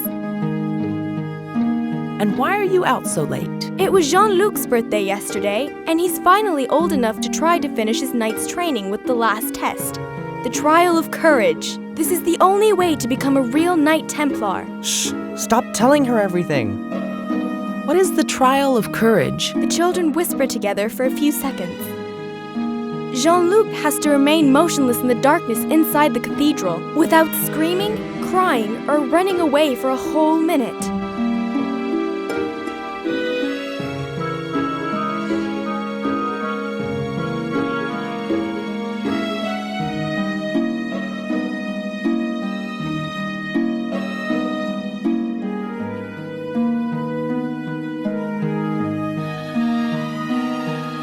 In the cathedral? But how do you manage to get inside at night? The children whisper together for a few seconds. It's the major secret of all secrets. One night, Josephine found out that one of the cathedral's windows is slightly broken. With a little stick or something similar, we can manage to open the window without anyone noticing. Promise you won't tell anyone. On my honor, I swear. Hey, miss! Our kiss. Joe would probably be happy to know that.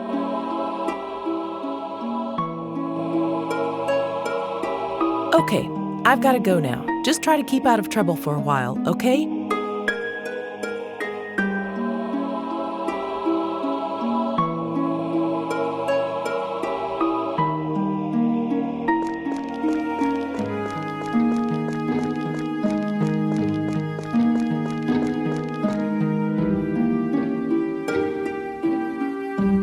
My experience tells me that this manhole could lead to an ancient secret crypt or something like that. An Italian Vespa.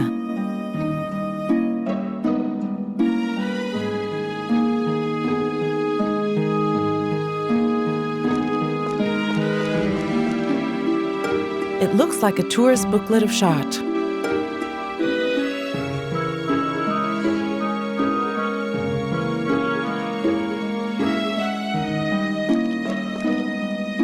Hey, I imagine it's always full of tourists during the day. Good evening. What is a nice girl like you doing around so late? I'm looking for a place to sleep. Sorry, but I'm married, and my wife isn't ready for a ménage à trois. A what? No, you've misunderstood.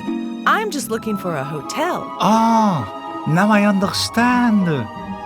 Well, let me tell you, there are a lot of nice places in Chartres where a beautiful girl like you can sleep. The nearest hotel is the Toile de Neige. Straight down this road for 2 minutes, then turn right. Then turn left into Rue de Maison and take the third road on the right. I mean, you have to turn left in Place du Roi, and then turn right, and you reach Rue de Maison. Here, you have to turn left again, and then take the second road left near the fountain. Or was it the third? I always get confused there. Yes, thanks. I think I've understood. He's a little too drunk to give directions. Great! When you reach it, tell the innkeeper that you're my friend. Where is everybody? The town is so quiet. The old town goes to sleep early at night. Usually, I'm already in bed at this time too, with my beautiful queen. Or I'd better say, my ugly mistress. Are you always this nice to tourists? My dear, this is my job. The best guide in the whole town. Maybe the best throughout France. Then you're just the man I'm looking for. Can you tell me something about the old town? I'm especially interested in the legends about the Knights Templars. Ha! Another treasure hunter, eh? Or are you only fascinated by mysteries? A bit of both. Well, my dear, then you came to the right place. Every brick of Chartres is connected to a mystery. Do you prefer the long or the short story? The long one. I want to know everything there is to know. Okay, then. Our story begins a long time ago. The day that I was born. Wait a second. This is not the story you asked for. Let me think. What was I saying? The short story, please. I haven't got much time. Can you tell me of Mary's robes in the cathedral? I see you know what you want. Good. As I'm sure you have read in one of those long and boring books about the mysteries of Chartres Cathedral, the original robes of the Virgin Mary are kept safe inside the cathedral. The cathedral was built according to some obscure Masonic formulas. They say that everything from the smallest stone to the biggest arch has been built following the proportions of the golden ratio. What's the golden ratio? It is also known as divine proportion. It's about the figure 1.618 and was discovered by the ancient Greeks. Scientists say that maybe everything that exists in the universe is linked to this number. For example, when you measure the distance from your navel to the ground and you multiply it by the golden ratio, you should find out your total height. The same is true with your forearm and your whole arm. Somebody once told me that even snowflakes follow the golden ratio. But honestly, I don't care as long as this golden ratio does not stop the local beer production. Thanks. See you later.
I'm almost certain this is the window Kat was talking about in her message.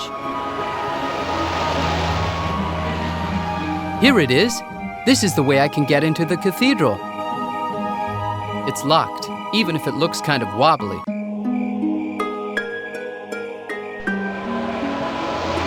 I can't do that. There's too much light and someone might see me.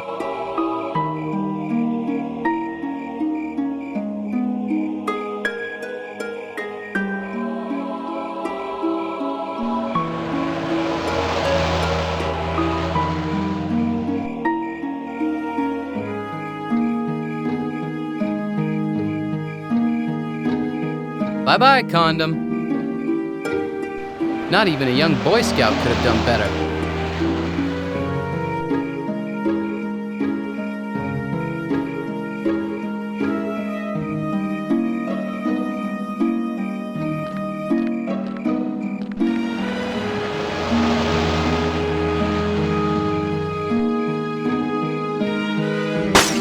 Perfect. Now I can move around without being seen.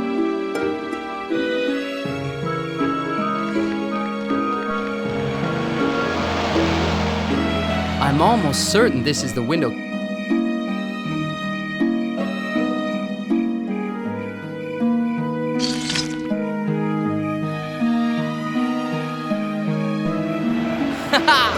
At least if Warren decides to fire me, I've got a future as a burglar. The little stick got broken, but with a bit of experience, you never know what I could manage to do.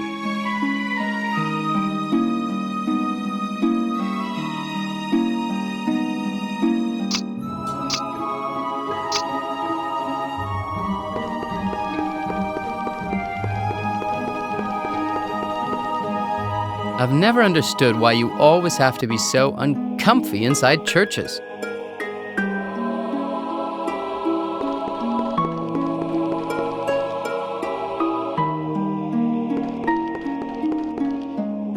An altar with a beautiful wooden box in the middle of it.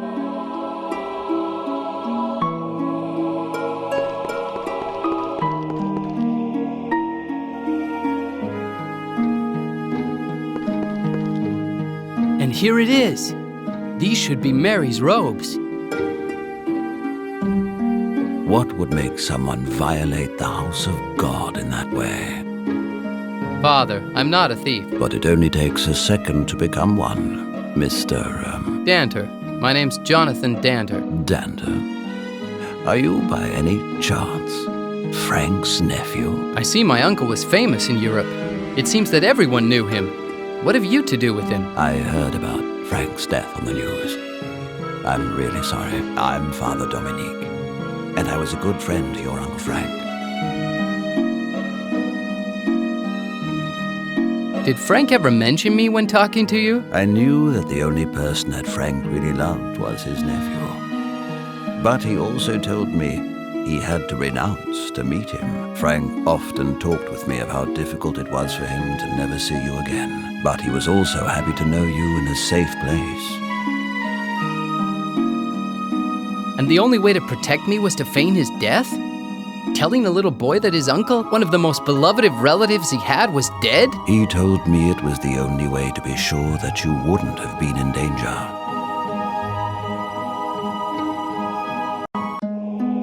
The only true memories I have of Uncle Frank are those short summers I spent with him in London when I was a child. What a shame, my child. Frank was a really great man. Yes, he surely must have been. So many years. Wasted. And now the only thing I've got is this pocket watch he left me a long time ago. In those years that you call wasted, you became who you are now. And maybe they have drawn you near Frank more than he ever could have done. In your eyes, I see his strength, his wit. Don't worry, my child. Frank now watches over you more than ever before. Uncle Frank was a man full of ideas and resources. He surely could have found another way to protect me without having to lie to me and the entire world. Maybe you're right. But I believe Frank's main reason for disappearing was to protect you from himself. Protect me from himself? Exactly. One of the worst fears Frank had was that you would have followed him. He did everything he could to keep you out of this world full of danger, treachery and betrayal. But alas, the ways of God are infinite, and here you are, trying to continue what Frank's death has left unfinished. When did you and my uncle meet for the first time? It was many years ago. I remember the days when Frank lived here as if it was yesterday. We immediately became good friends, and like all good friends, we love to discuss. But please tell me, my child, what brings you here? Uncle Frank knew something extremely important, and someone who discovered this secret wants to know everything about it. This murderer is killing everyone who could have any information about this story, and I'm not even sure of knowing what they're looking for. A corrupted policeman has killed 2 of his colleagues in London and has charged me for the murders. He has also sold the names of Frank and all his collaborators to some crazy psychotic assassin. That maniac is killing them, all of them. The only chance for me and my friend is to find out the secret Frank had discovered. Then if we're lucky, maybe we find a way to get rid of all this mess. I heard some disturbing news about mysterious deaths, but I really didn't imagine this problem was so extended. Because of my great friendship with Frank, I'll help you in every way I can. Now tell me, child, why were you looking for that relic? I've got evidence that proves that this relic could be related to Frank's investigations. I found a piece of Mary's robes in Frank's flat. If Frank has torn away a piece of Mary's robe, all this story must be really important. I'm sorry, my child, but the relic we have here isn't original. It's just a copy. Not many people know that during the terrible fire in the town in 1194, the Knights Templars took the original and hid it in a very secret place. And do you know where this place is? I know it's in Rome, with hundreds of other original relics, but I don't know precisely where it's kept. I can only tell you that many ancient books tell the story of a Knights Templar group that took it and traditionally hid it in a secret place that only the most wise and courageous men could enter. Are you in charge here? Not really. Actually, the person who's in charge here lives on the higher floors. But if we want to talk earthly, yes, I'm in charge here, though only spiritually. What's that labyrinth I saw on the floor in the center of the cathedral? Many intellectuals have passed years studying that labyrinth. But ironically, they lost themselves in there. In the center of the labyrinth, you can see a rose. It's a symbol that can be found in many cathedrals. It symbolizes the constellation Virgo. And as you may know, the name Virgo comes from Latin and means virgin. But what's most special about this labyrinth is that every 15th of August, the day when we celebrate Mary, a sun ray enters the cathedral through the rose window that represents the Virgin Mary and ends precisely on the rose on the floor. Are there many cathedrals named Notre Dame like the famous one in Paris? Actually, it's a quite common mistake to think that there's only one Notre Dame. Notre Dame are simply the French words for Our Lady, and they obviously refer to the Virgin Mary. As you can imagine, there are a lot of monuments and buildings around the world that have been built to honor Mary. And many of them have their names accompanied by the words Notre Dame. especially in France. Father, have you ever heard of the Imago Sanctissimus? Some people say it holds the meaning of life. Many years have passed since the last time I heard that name. And I notice that nothing has changed. Listen, my child. The meaning of life cannot be found in a relic or in a monument. The meaning of life is everywhere, around us, in trees, in animals, in the eyes of those near you.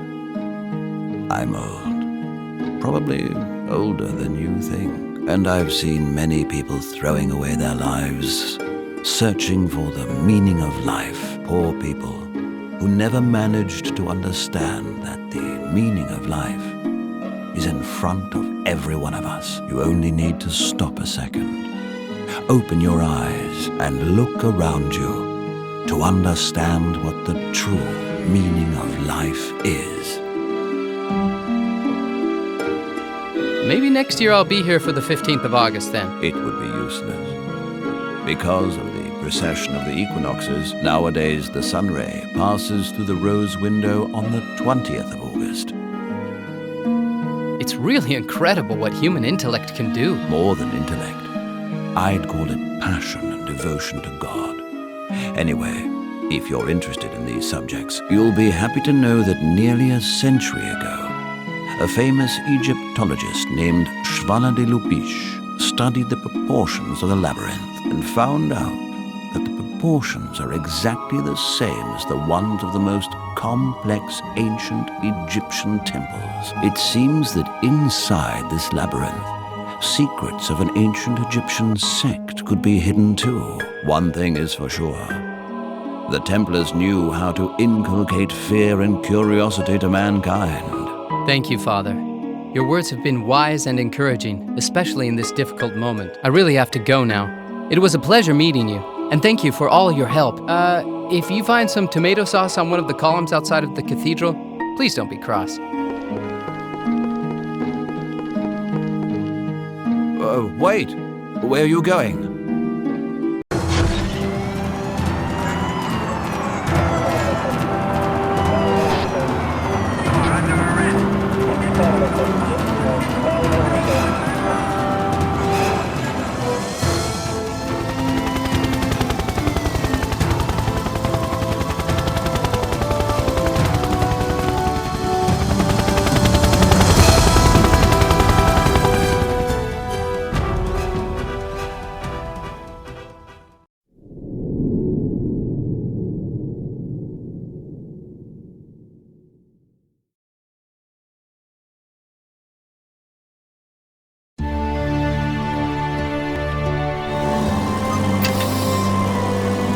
Strange group of people.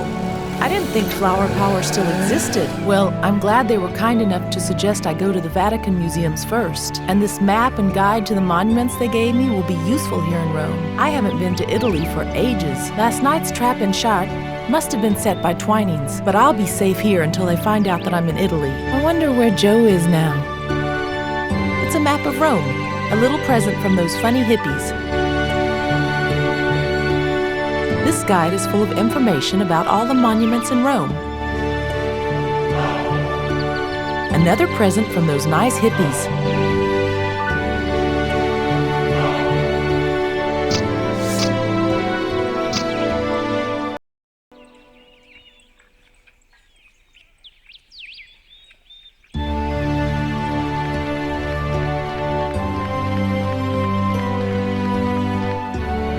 It's really amazing.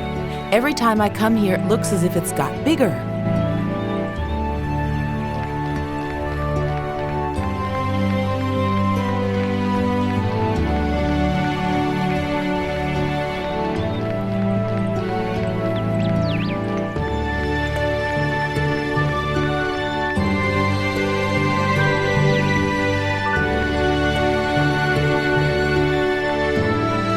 These awful barriers are a necessity in this wonderful square, as it's always full of tourists.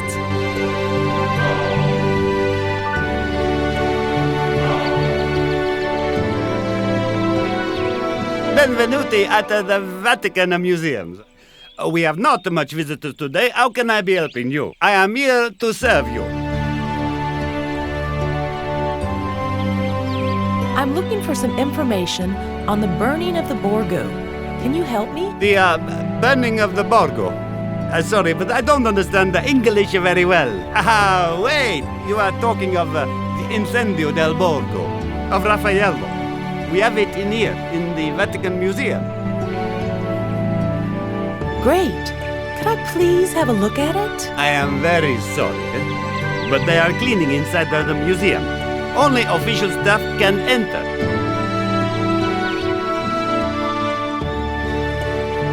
I understand they are cleaning the museum, but if so, where is everyone? They are gonna take a break. And knowing them, it will take them a long time, eh? It's quite difficult to understand your English, but can I go inside the ancient Vatican library? No. It is not possible. Only the Pope can make you enter. I know that, but surely a strong Italian man like you can help me get in. Sorry, it is not me who decides who gets in the old library. Well, I'm sure you can let me have at least a quick look inside the museum. Oh, mamma mia! I get into trouble if I let you enter the museum. Please, it's really important that I enter the museum. Okay, but only because you look like a good person. And you have very wonderful eyes. But be quick. Really? Thanks. You're my savior. Yes, please be careful inside.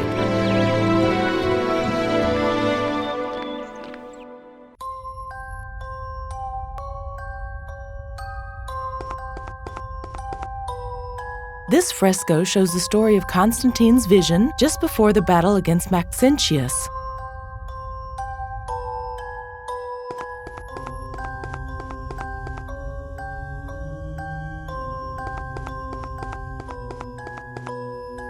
This is used by students or tourists to sit down to study the frescoes. Constantine, the first Roman emperor, had to accept the Christian faith.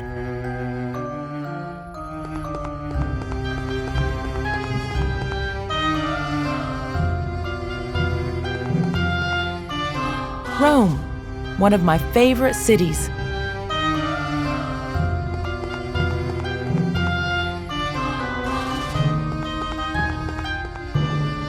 This fresco statue reminds me of the ancient Greek caryatids.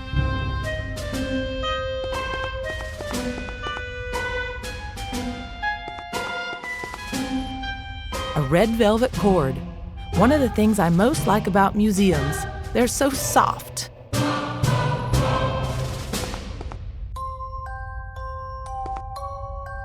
Wonderful mosaic decorations.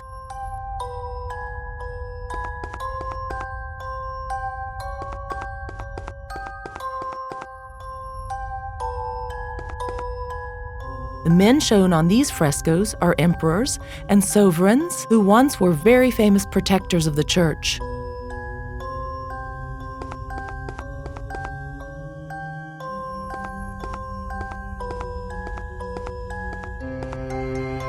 Raphael's famous fresco that represents the burning of Rome in 847 AD. They say that Pope Leo IV extinguished the flames by just blessing them with his hands.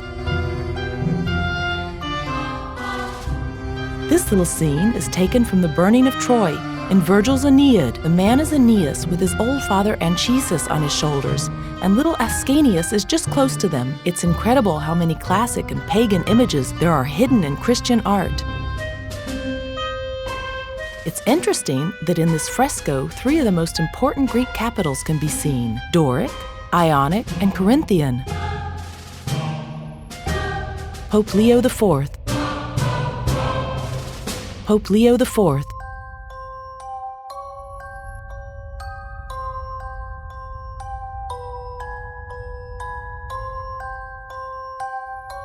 Start your voyage remembering the burning of the Borgo in Rome. Burn the hand of God and follow his sign. The hand of God should be the Pope. The Pope is pointing at the ceiling. But I don't see anything particular on the ceiling. Wait a sec. These clues were written by the Templars, and it's well known that in the past, many popes wanted to destroy the Templar order. So maybe, symbolically, the hand of God could mean the opposite of where the hand is pointing. This means I should look precisely near that locked wooden door over there.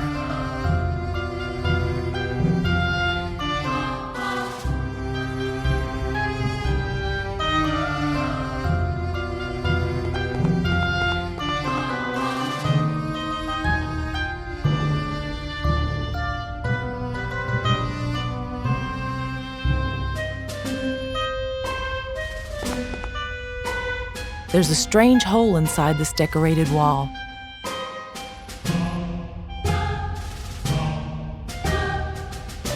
It's a hole.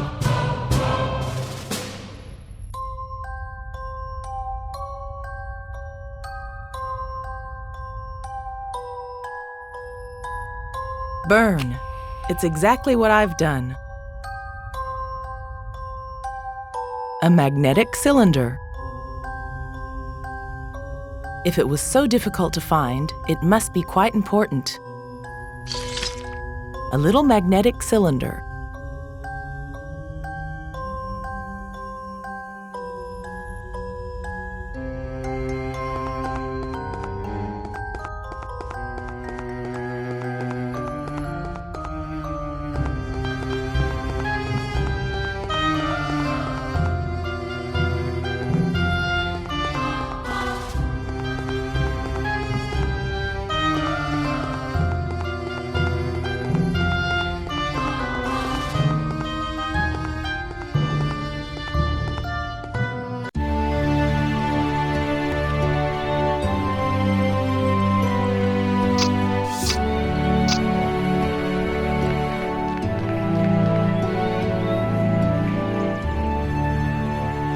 Do the words, "Follow this sign to the last bricks of the Palace of Rosicrucian. Here an arrow will guide you," mean something to you? Let me think. Maybe it's about the Villa Palombara. The Rosicrucians went there in the past to talk about alchemy and other things. And you know where I can find this villa? Destroyed! Now there is a piazza where the villa was before. Destroyed? Yes, but don't worry. The most important piece of the villa is still there. They call it the alchemical door, or magical door. Before destroying the Villa Palombara, they brought in the magical door in a little park in the Piazza Vittorio Emanuele II. Great. I'll go there straight away then. Thank you so much. Wait. I tell you the legend of the magical door if you want. The story tells that Palombara has built it many centuries ago when a strange man visited him one night. The door is full of strange symbols, alchemy, magic, and such things. Nobody knows how to read them. Some people say that the strange man was the devil, and that the door is the entrance to hell. Others say that if you translate the magic symbols, you possibly find out the secret of the Philosopher's Stone. I don't know if these stories are true, but I surely know that I am always afraid walking near the door at night. Please be careful, Bellamy.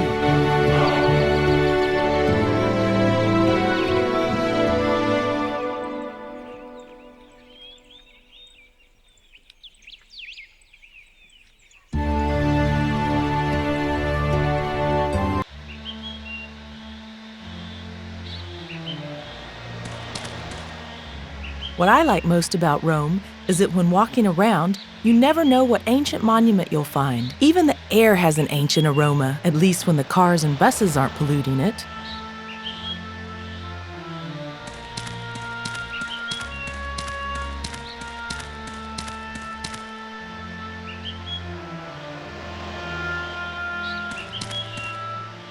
They represent the ancient Egyptian god Bes. During medieval times, people considered him to be a kind of good luck dwarf. An arrow will guide you. Okay then, let's have a look at this more carefully. This one-eyed pyramid somehow reminds me of the symbol printed on the $1 notes. Fascinating. This arrow is indicating some far-off place. The center of this circle has worn stone borders, as if someone had managed to move or push it a long time ago.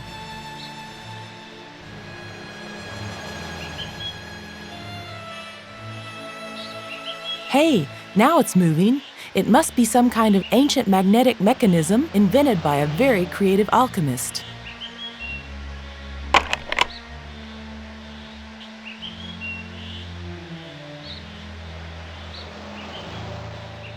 A little magnetic cone, similar to the cylinder I found before. Now I can truly say that this has become a real treasure hunt. A little magnetic cone. This arrow is indicating some far-off place. This arrow... I'd better not.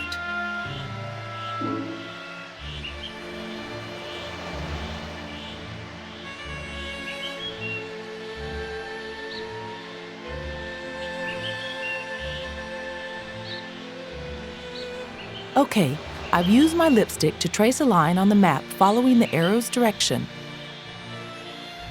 I've used my lipstick to draw a line that shows the direction of the arrow on the magic door, but there are too many monuments along this line. I have to find some other clue. In the sentence, the most important remembrances of ancient Rome, the eye of man to the sky.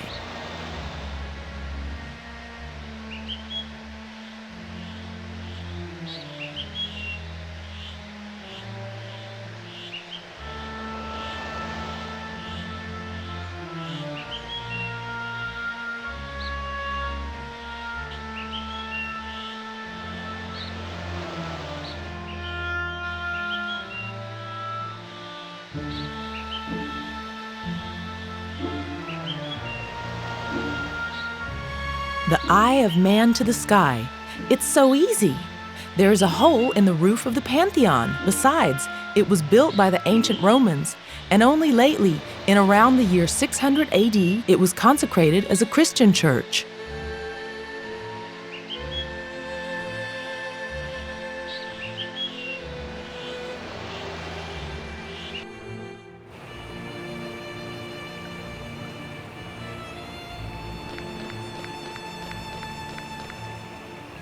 Pantheon.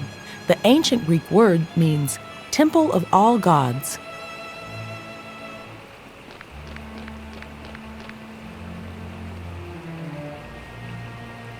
Sorry, miss, but the Pantheon is closed to the public. Closed? What for? Restoration, maybe? I honestly don't know.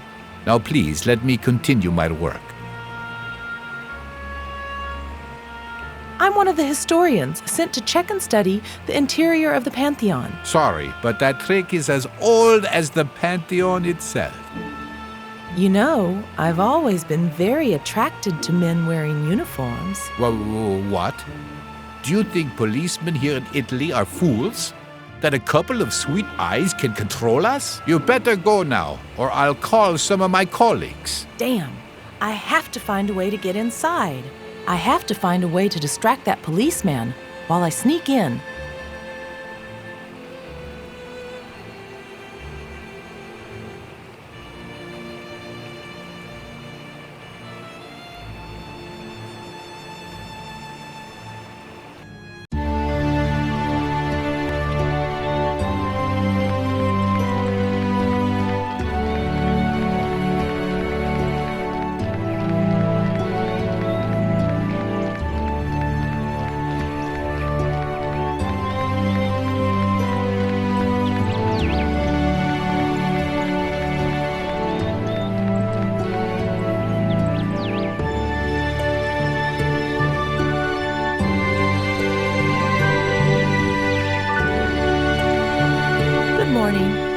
Disturb you again, but I need to get inside the Pantheon, and there's a policeman just in front of it. Maybe you could help me with... No problem, bella mia.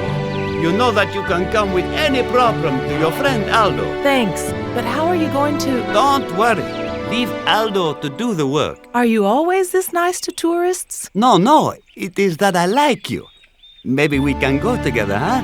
to Sora Anselma for a pizza later? Yes, maybe.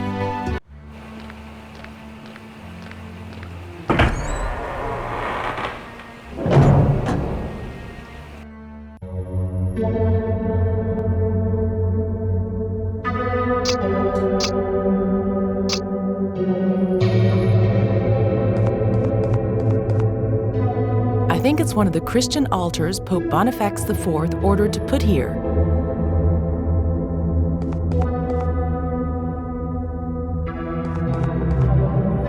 Here lies one of the greatest artists ever born.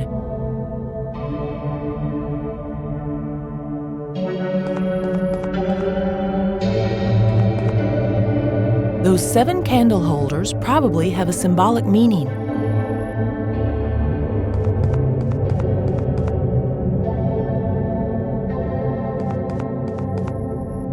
The tomb of Victor Emmanuel II, the father of Italy, as they call him here. A beautiful fresco. It's a shame there's no information about it in the guide I've got with me.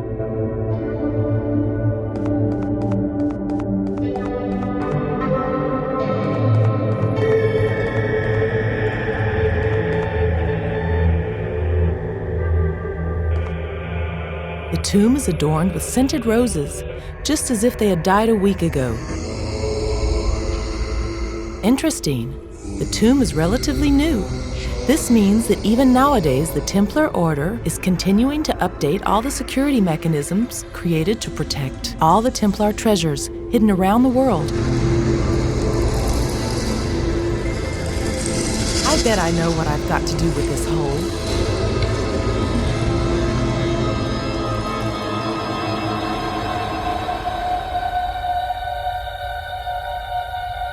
Click, and done. And here's another magnetic key. Who knows what mysteries this one will open up for me? A little magnetic pyramid.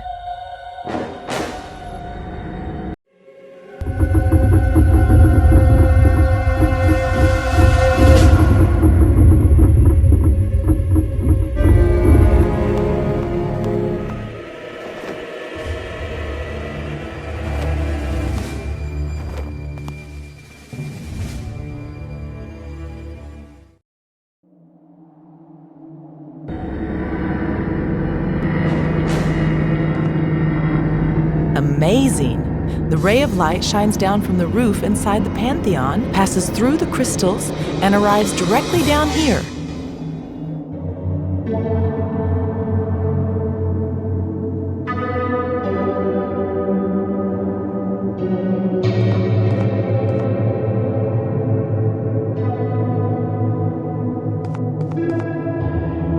Yuck! I hope there aren't too many spiders around. That face isn't very encouraging.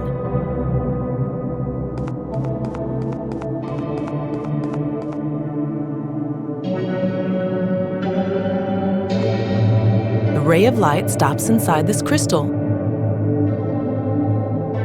The ray of light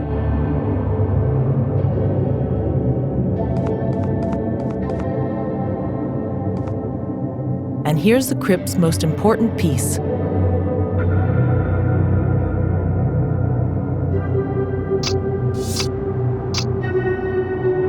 I'm an expert in magnetic holes now.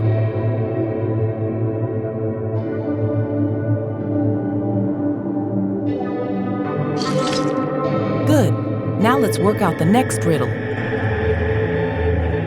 It looks like these little stones are linked to the mirrors up there.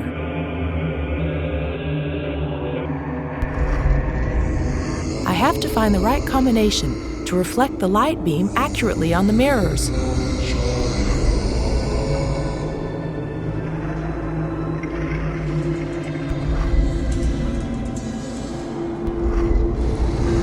No, the combination is wrong. I must start from the beginning.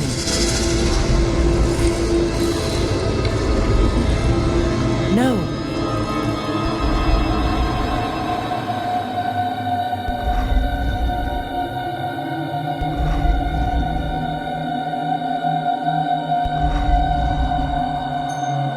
done. I can't believe it. These are Mary's original robes. There's a piece of a secret message written on them. I have to send a photo of these words to Jonathan.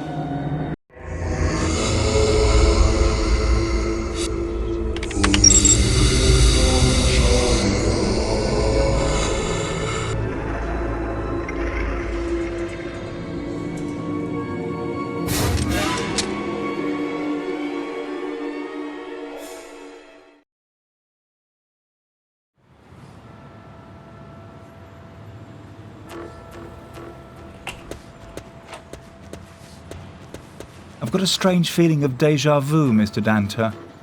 What about you? Nice move, calling from a public telephone. Inspector, please believe me. This isn't a joke. I've got nothing to do with this story, and I certainly haven't killed anyone. I know. What do you mean, you know? We found your friend Damien's body.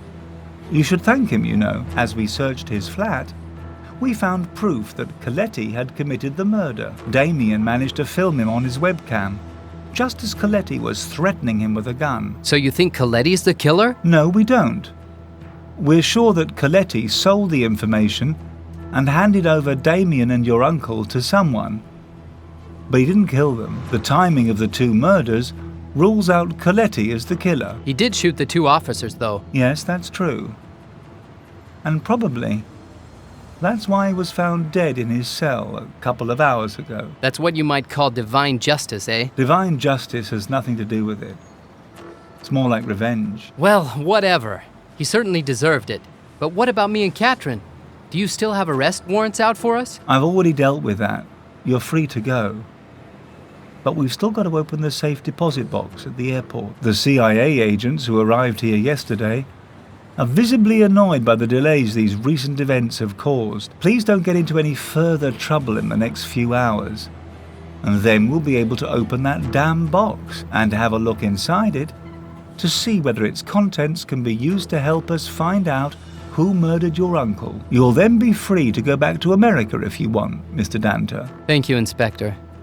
When will Damien's funeral be held? After we get the results of the autopsy. Here, before leaving, take your uncle's keys. Your friend had them. Now, if you'll excuse me, I've got a lot of work to do. Just please try not to get into any more trouble. It must be Kat. Joe, I saw they'd arrested you in front of the cathedral. I was hiding nearby. I'd been following up the lead from the sentence that you'd found written on the column and decided to go to Rome. I hope I'll soon find some way of proving your innocence. Get in touch with me as soon as you can. I've just found the rest of Mary's dress here in Rome, and I've sent you the photo on the communicator. I hope Twinings wasn't too awful with you. I'll be on the first flight back to London, so hope to see you soon. That's strange. Kat should have been back here in London by now. I'll ask Arthur. He might know where she is.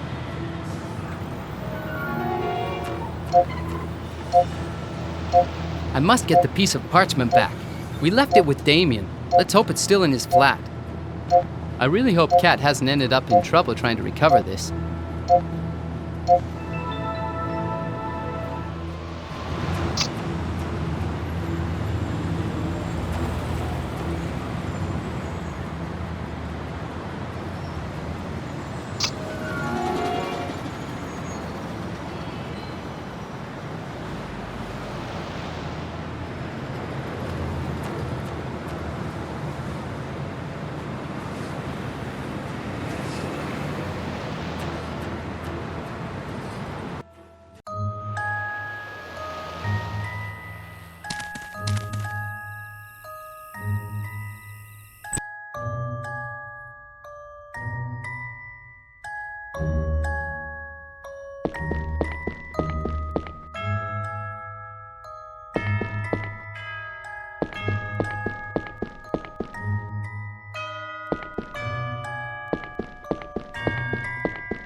Jonathan, I'm really happy to see that you're safe and sound. Have you heard anything from Kat? Last time I heard from her, she was in Rome. She told me they had captured you, but one of my secret police informers has already told me that you can't be free now. We should thank poor Damien for that. He managed to get the evidence we needed to rescue us just before dying. He really was a great boy. We have to find out who was really responsible for his death. How are you? After Damien's death, I was afraid I wouldn't find you alive. Thanks, Jonathan, but there's no need to worry. This old man has still a couple of tricks hidden behind this wheelchair. Have you managed to find out anything interesting about the piece of parchment we found in Frank's flat? No. I need to see it again to get more information. But I think Damien had it, and now it could be lost. We have to get it back. See you later.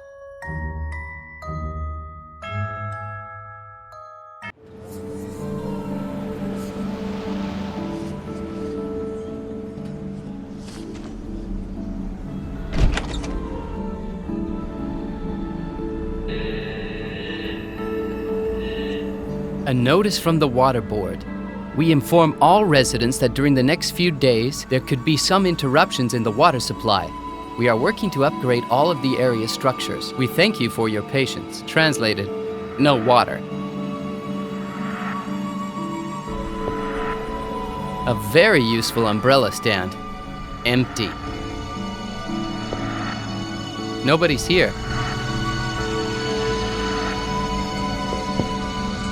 The letterboxes of the people who live here.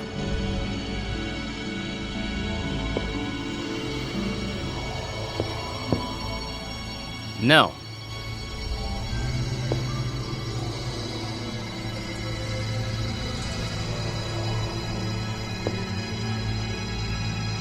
Hey, don't move. Can't you see that I've just finished cleaning the floor? Can't you see how spotlessly clean it is? It's really incredible. One of the shiniest floors I've ever seen. Thanks. Me mum always told me that I had a natural gift for cleaning floors. Is that motor oil on your shiny floor? Motor oil? Where? Where? Good heavens, I nearly had a heart attack. Haven't they ever told you that you shouldn't go around frightening old ladies? Sorry, lady, but I've got to go inside Damien's flat. Sorry, lad, but poor Damien's flat has been closed by the police. Nobody can go in. But I really have to go inside Damien's flat. Now, that's not my problem, lad. I only know that the police don't want anyone in there, and so nobody is going in there while I'm watching. I've had enough of her screechy voice for today.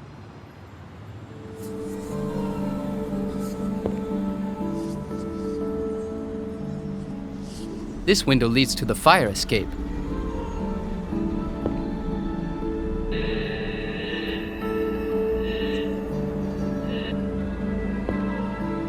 A vase that once probably contained a plant.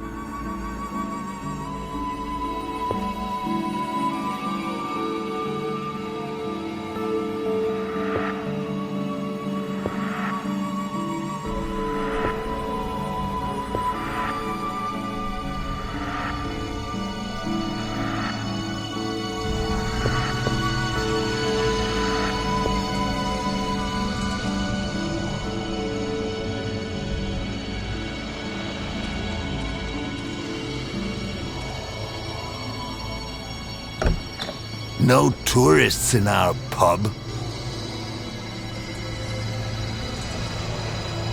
I guess you missed school on the day the teacher taught the meaning of the word hospitality. This is my pub, and we don't like tourists. Do you hate all tourists, or is it me in particular? Nothing against you. It's only that I don't like your face.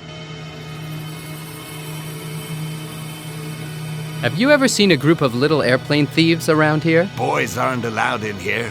Only real men. So what is this place? A kind of infernal hole forgotten by every god on earth where poor souls dwell waiting to die? Nothing like that. This is the best pub on English soil. I'm a journalist, and I want to write an article on this pub. Really? So we're talking about free advertising? Which newspaper do you write for? If I get a good review, I could get more clients. That means more money. Cat's whiskers, what was that? A cockroach? No, it wasn't. It was an olive. Yes, it was a black olive. Let's say that I could offer you a drink to forget about that olive. You could still write a good review, okay? Okay. Let's say that I could forget about the olive if you give me something useful in exchange. Whatever. Just tell me what you want.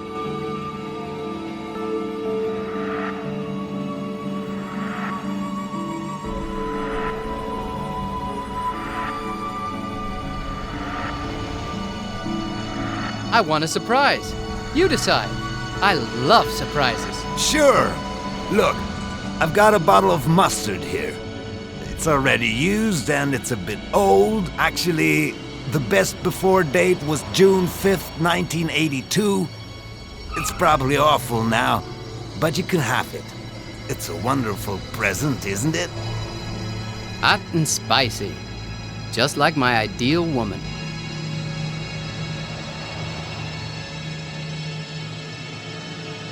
Can I have a signed photograph of you?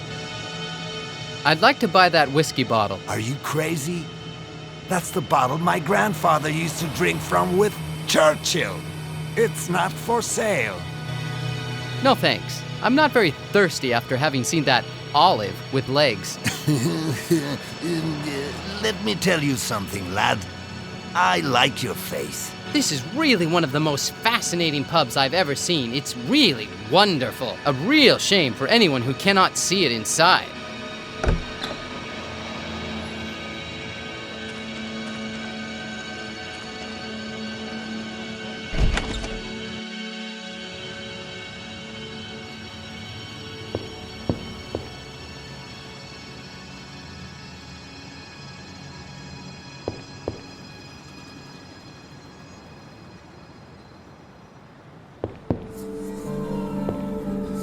This little spot on the floor is really clean and shiny.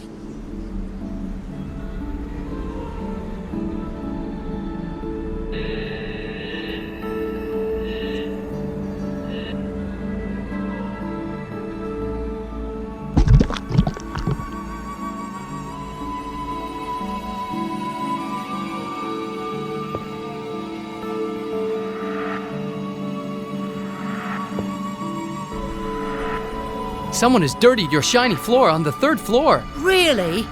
Oh, heavens! I'll have to go and clean it again then.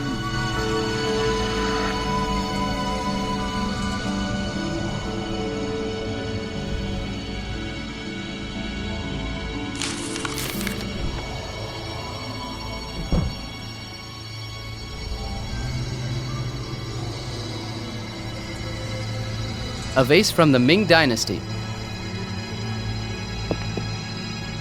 Last week's newspaper.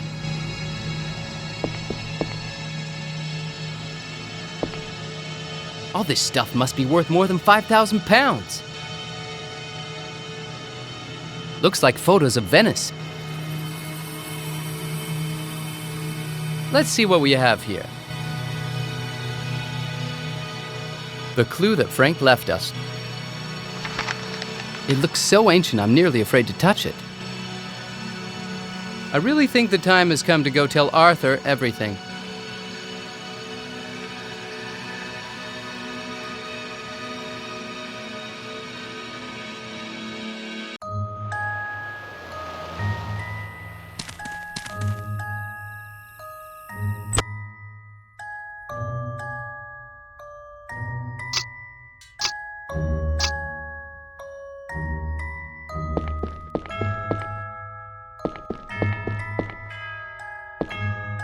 Jonathan, I'm really happy to see that you're safe and sound. See you later.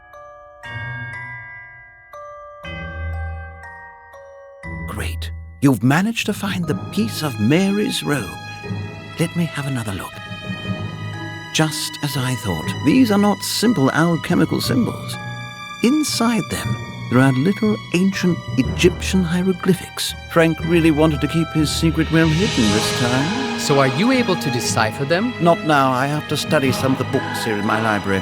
I haven't had to decipher such complex symbols for years. Here, take this medieval key.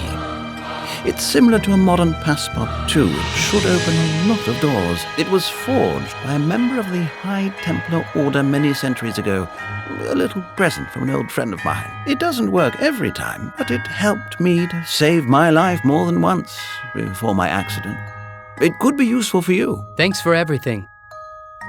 It's an old medieval key that should open most of the locks built by the Knights Templar. Cat's whiskers! If I miss my appointment with Twinings again, they'll probably send me back to the States on a raft with no food or water.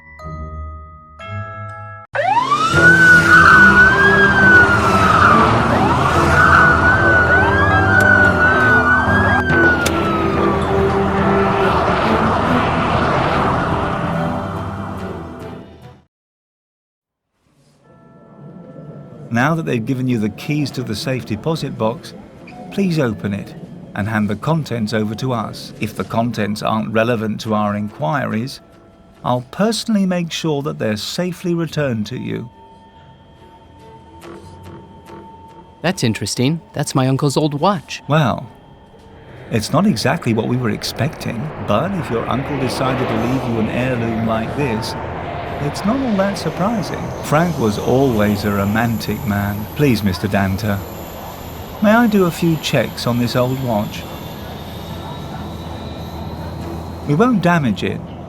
We'll just have it x-rayed to make sure it isn't just a case with something else important inside. If there's nothing in there, we'll give it back to you straight away. Well, I think that's it for the moment. Here you are. The crime scene investigators haven't found anything interesting. It's just an old watch. And it doesn't even work. As far as I'm concerned, it's a precious object that'll remind me of my uncle. Will you be returning to the States now, Mr. Danta? No, not just yet. I've still got a few things to sort out here in Britain. Well, I'll keep you up to date on all the latest developments then. Even though we just don't know what to do next. Thanks, and good luck. The watch Frank left me is identical to the one he gave me years ago. That's weird. It must be some kind of clue. If what Kat said was the truth, then all the members of the legacy always leave some clues behind. So I'd better keep my eyes open and give another look around my uncle's flat.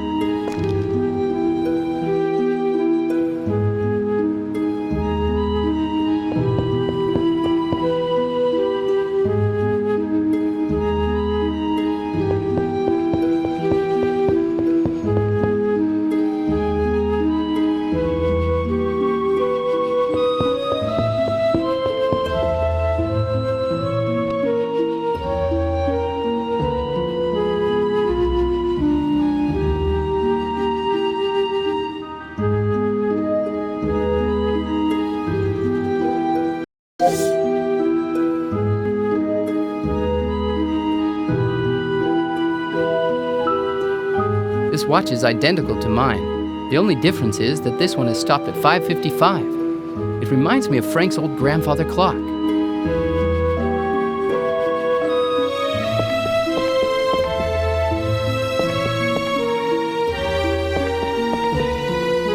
It's an old grandfather clock. I think I remember that Uncle...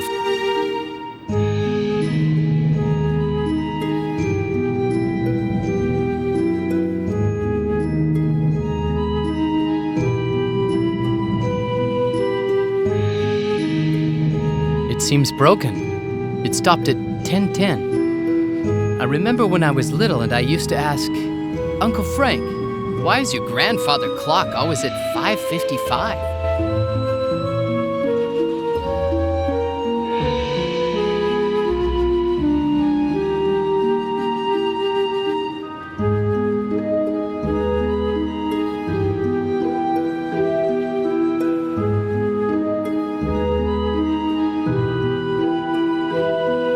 The grandfather clock and the pocket watch have both stopped.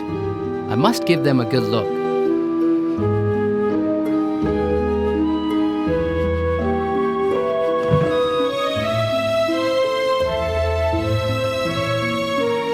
little sword made of metal. Somewhere there's a disarmed knight that fights against hordes of enemies.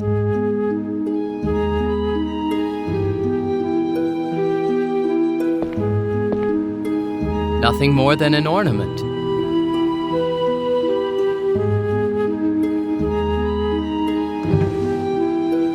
It's a piece of paper. This little piece of paper has some musical notes written on it. There are some notes on this piece of paper.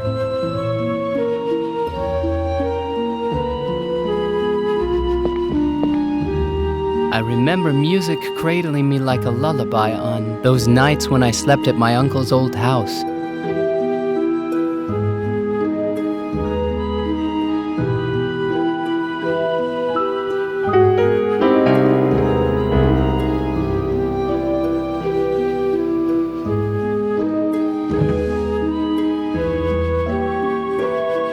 It's a medallion made of metal. If I'm right, this is the legendary Imago Sanctissimus. The legendary medallion that holds the meaning of life. It must be Arthur.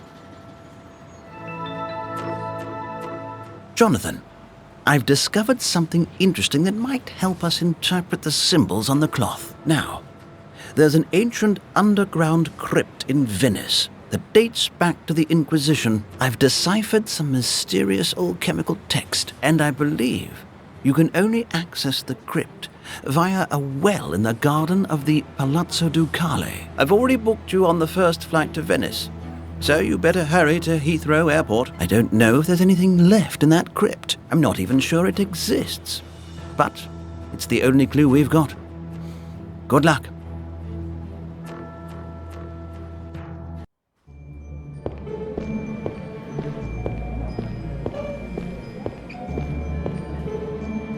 Perfect! My flight is 20 minutes late. My usual good luck. No! I've left my special pen at home. Now I can't write down the flight gate number. Oh well, I'll have to mess around and maybe get something to drink. You never know. The plane could be hijacked and I might die of thirst.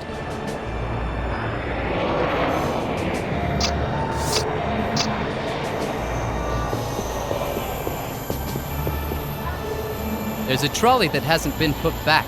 Probably by one of those businessmen that are always late for their meetings.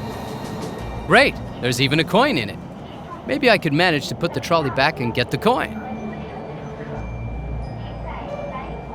Ta-da! It's definitely better than begging in the street. I don't think I'll manage to buy even a souvenir for Warren with this.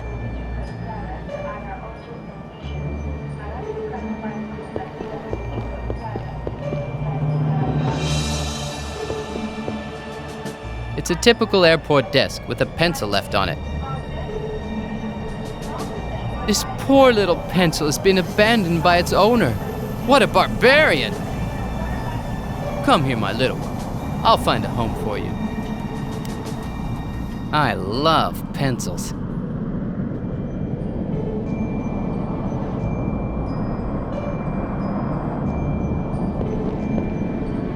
A weird, noisy vending machine.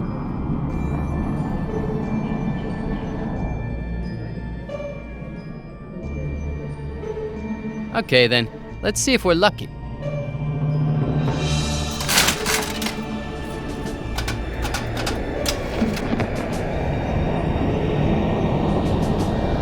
A fresh drink, which I really deserved. Lemony.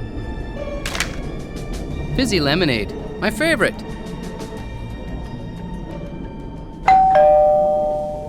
Flight 725 to Venice will depart from Gate 5. That's my flight. Venice, I'm on my way.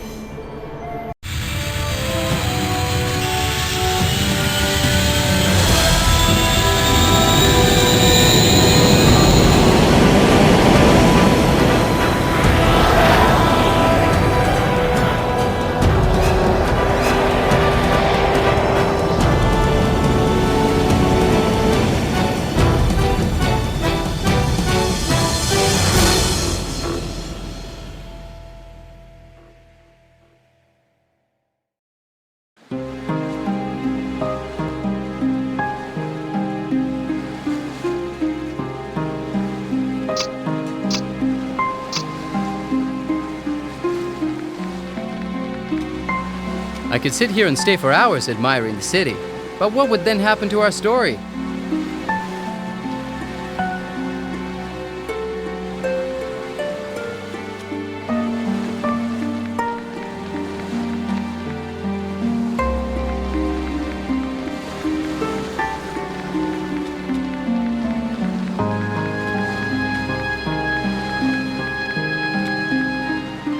The magnificent balcony from where the Doge used to speak to the people.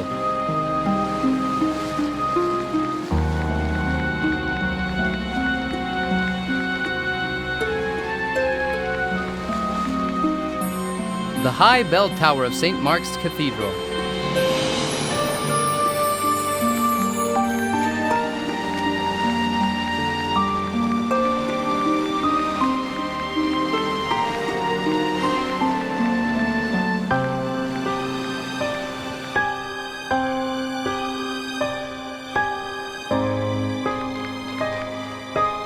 Damn! Every time I visit a famous city, they are doing some restoration around the best monuments.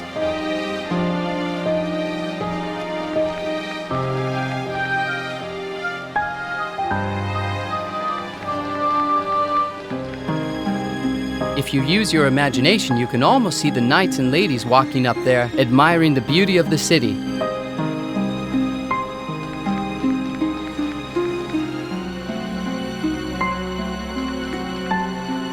An ancient, very deep well. This would be a good way to reach Venice's underground layers. There's also a chain. Could I ask for more? Hey, you! Stop there! Are you mad? You can't go inside the well! Sorry, mister, but this area is closed for restoration. Closed for restoration at this time of the night? I know it's late, but I'm trying to finish everything before dawn so I can go to my sister's wedding. Luckily, my university professor has allowed me to work by myself.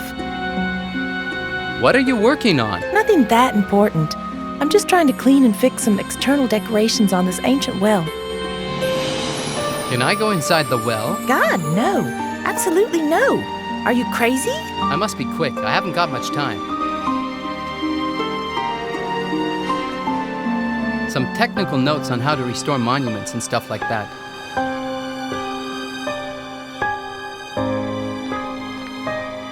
The tin is full of white plaster that the young restorer is using to work on the well's decorations. A lot of rough sandpaper. Can I take a piece of your sandpaper? Sure, I've got lots laying around. Very useful when you feel itchy.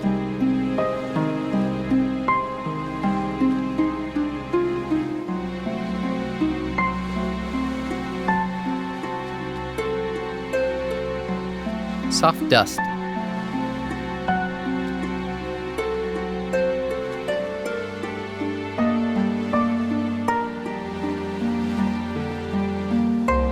Do you want to take a break? I've got a fizzy lemonade for you. I shouldn't, but it's late. A little rest won't harm. Thanks.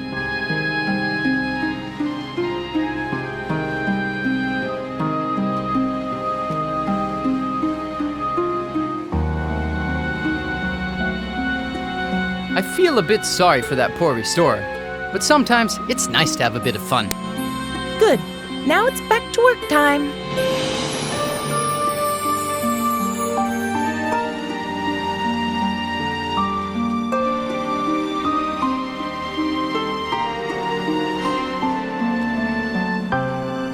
Look what happened! The plaster got all dirty.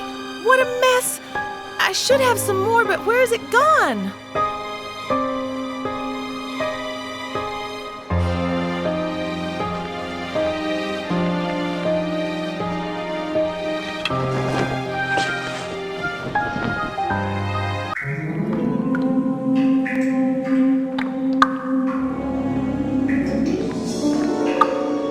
It's too high. I'm such an idiot. Stuck in a well at my age. Hey, there's a very small space between these two stones. The steps are all rusty and broken.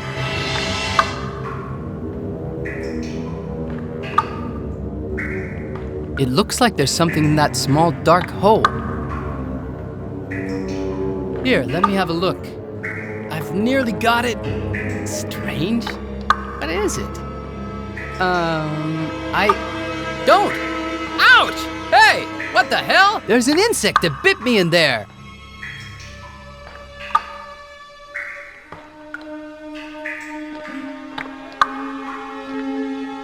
This stone is decorated. It's different from the others and has a hole in it.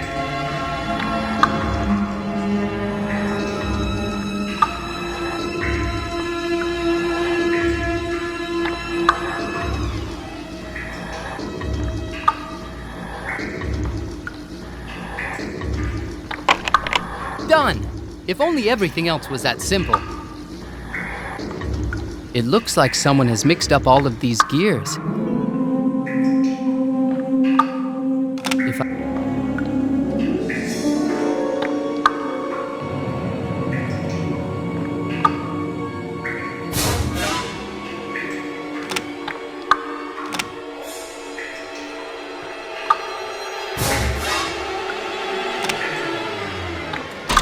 No, it doesn't work.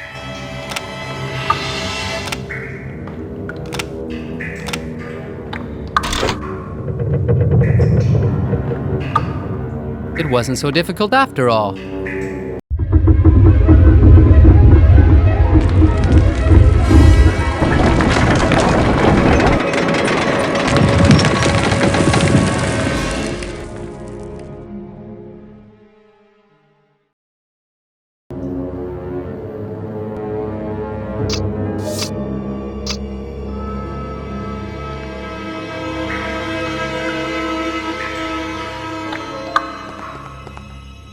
I just hope the rule big webs for big spiders doesn't count down here.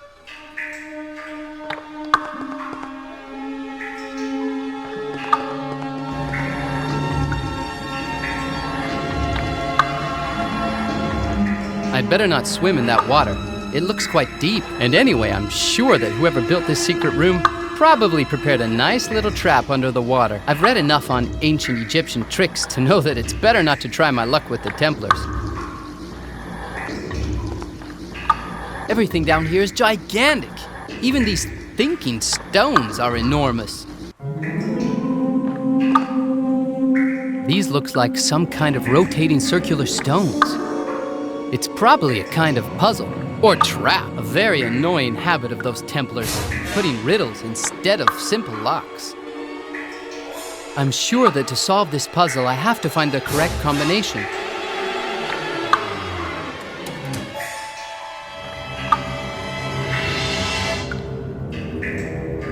Seems to be correct.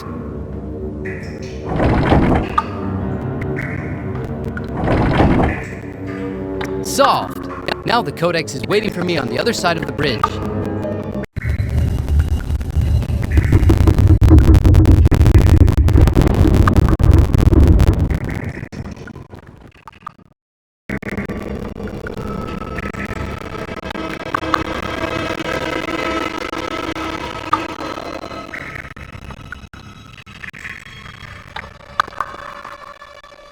And the winner is Jonathan Danner!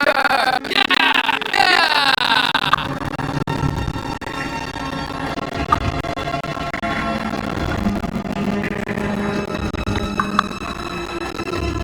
An ancient medieval codex with many alchemical symbols. Here we are. Let's hope this is the codex stone we're looking for. I'd better go straight back to London and start translating that damn parchment. I wonder if Arthur had any news from Cat.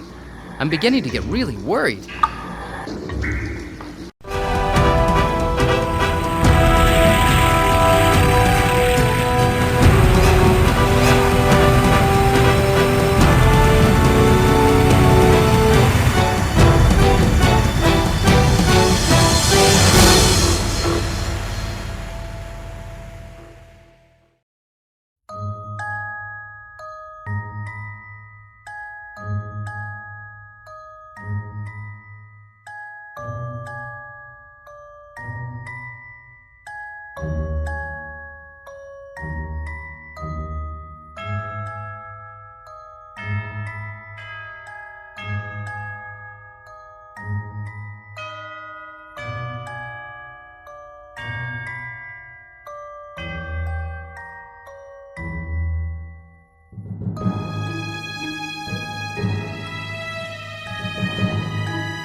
Incredible! You've managed to recover the ancient Codex of the Arcane. This thing here? That thing, as you called it, was once used to decipher one of the most complicated alchemical codes ever invented. As you can see nowadays, only a little piece of the Codex is intact. But if I'm correct, we should be able to find out what we need. I think that Frank used this precise piece of Codex, so probably what we need is hidden in there. Let me have a look. Okay, it doesn't look that difficult, I think. You have to immerse the piece of Mary's robe into a mixture of water, ammonia, and mercury. Water, ammonia, and mercury. Well, at least these elements aren't too difficult to find. Yes, but remember you need to follow this correct order. Water, ammonia, and mercury. Water, ammonia, and mercury. Okay, thanks. Please, tell me if you hear anything from Kat. Sure. Arthur told me to use these elements in the correct order to reveal the message hidden in Frank's piece of parchment.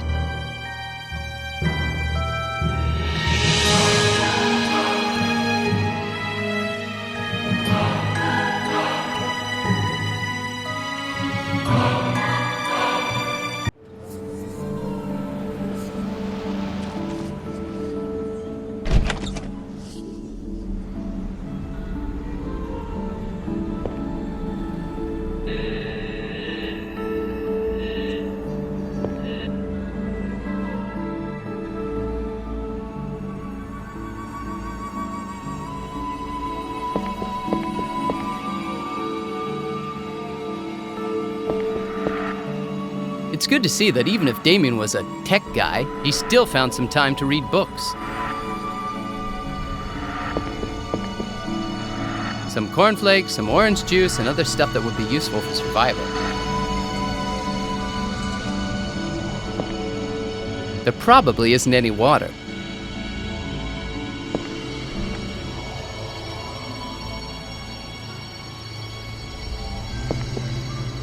The house is full of photos. Damien probably had another hobby as well as computers.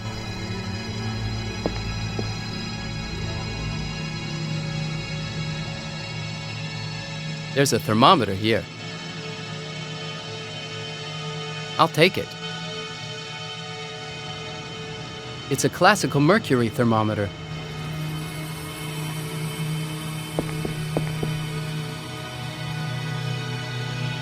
An empty biscuit box. Oh well, at least if I'm starving, I'll find some biscuit crumbs in here. Empty, not even a crumb.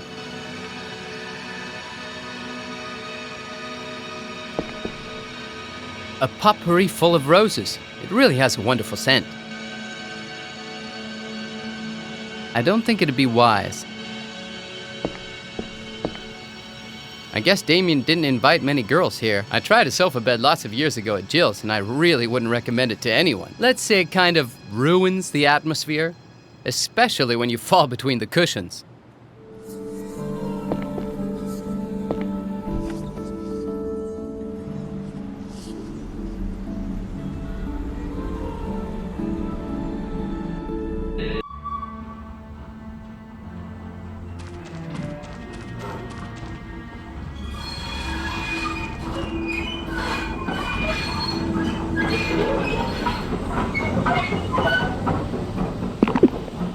The newest model of swimming pool for tiny gnomes.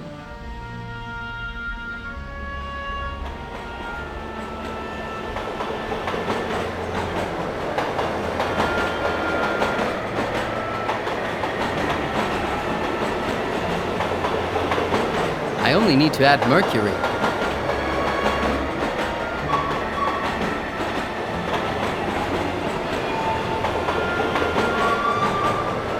The mixture is finished.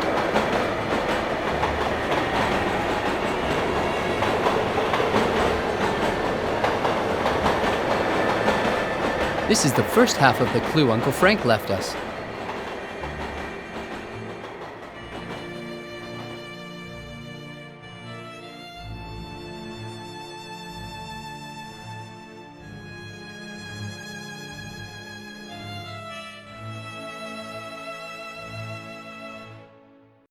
This is the clue that Frank left us.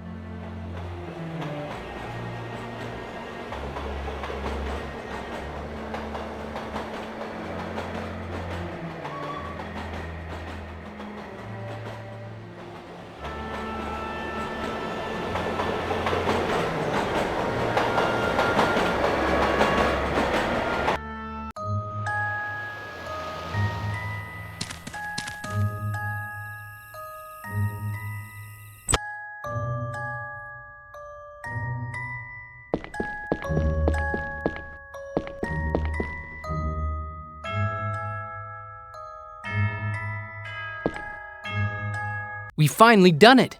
We've revealed the message that Frank has left us. Come on then, tell me. You're not going to keep a poor old man waiting, are you? Hidden in the image of God, the meaning of life will reveal to those who will find the geometry built by Frederick II. Interesting. Within the image of God could mean inside the Imago Sanctissimus. What do you think? I'd say you're on the right track. Many years ago, if I remember rightly, I visited a building designed by Frederick II himself, and it was a perfectly geometrical octagon. An octagon? Just like the Imago Sanctissimus. Exactly. Come on, we'd better hurry up. Probably a message from Kat that she's finally got back to London.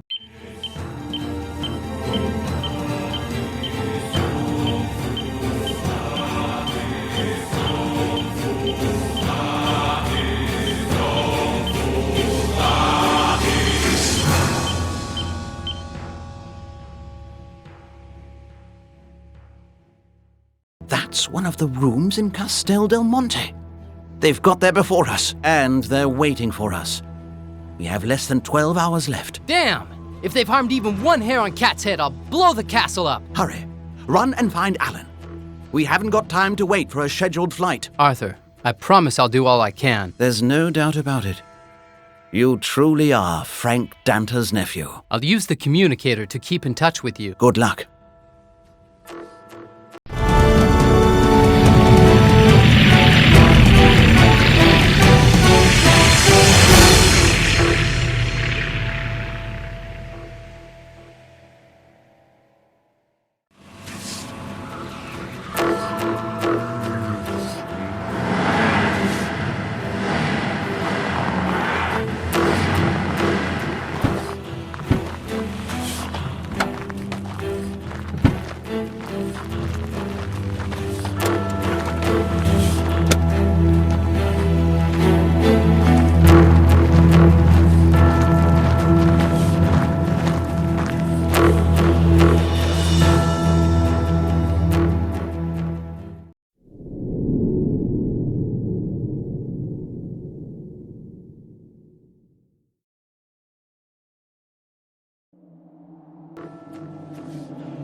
A wooden stick.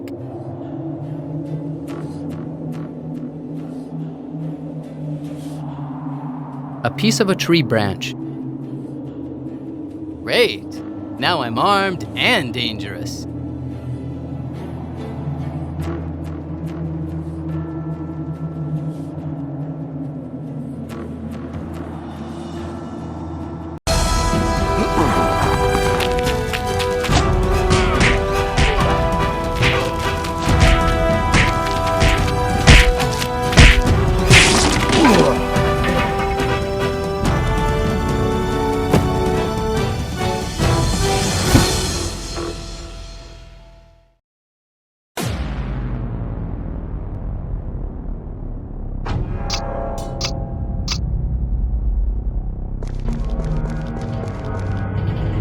Lucky they put on these lights. Otherwise, this place would be really creepy at night.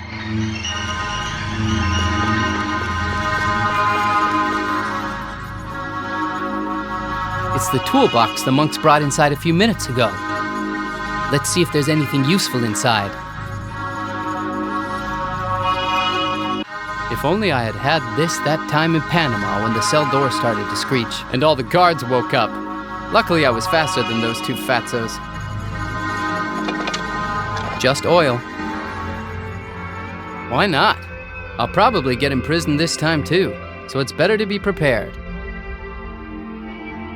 A universal wrench. It's a universal wrench. You never know when you could be in need of one of these.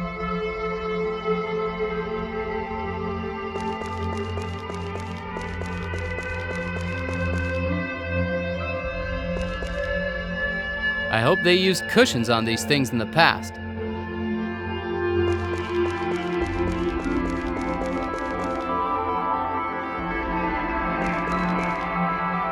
Wonderful.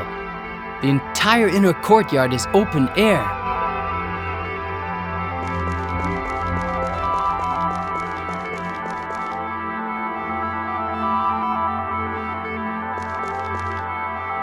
As my old professor would say, this is a wonderful example of a Tristyle column. I can't go that way. The two monks would see me.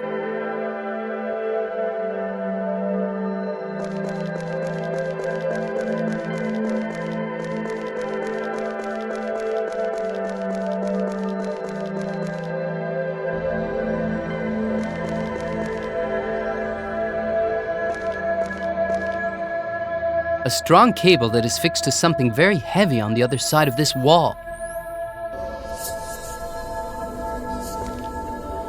A big screw fixed to a strong metal cable.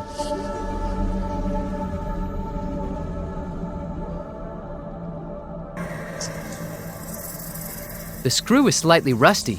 If I unscrew it now, the noise would alert the other monks.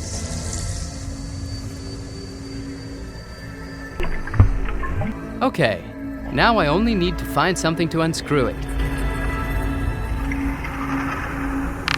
Now it shouldn't make too much noise.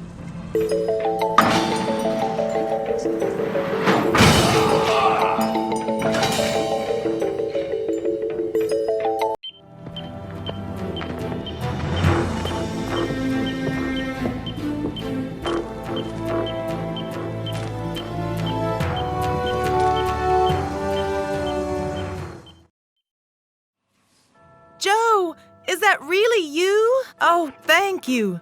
That thing ticking next to me was driving me mad. Don't worry, it's all over now. Let's get out of here. No way. Too many people have died just to leave things as they are and not discover the truth. What I want to know is what the hell that medallion is for. But no buts. I heard them talking about the Imago Sanctissimus, and they mentioned some sort of secret underground room. We've got to find a way to open up a passage around here somewhere. Okay then.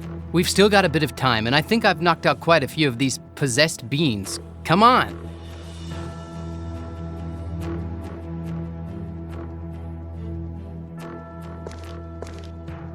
They're unconscious. Or maybe even dead. I'd prefer not to find out.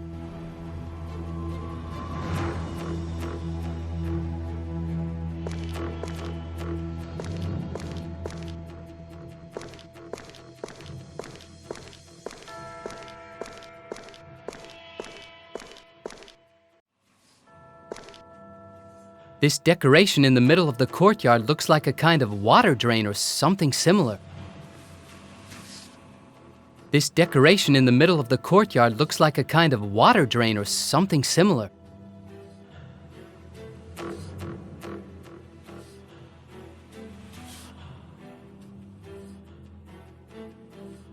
I don't think they work together.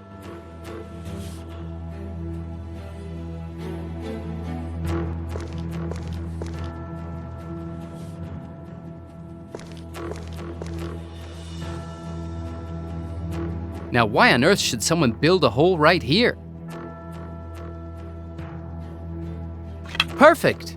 It fits in the hole perfectly. There's always a medallion involved in things like this.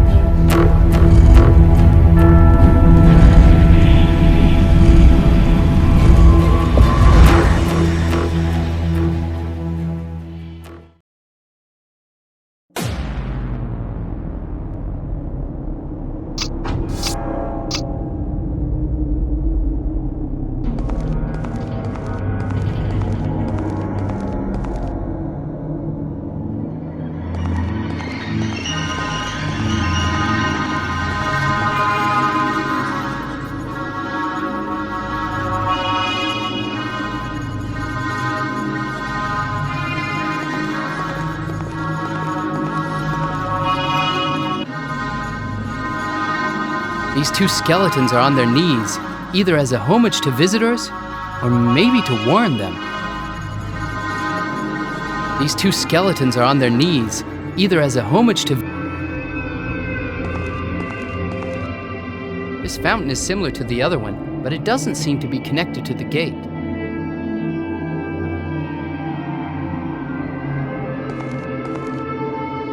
Even if it's very old, This huge blade looks very dangerous. I'm sure that this huge locked gate is somehow connected to that strange fountain.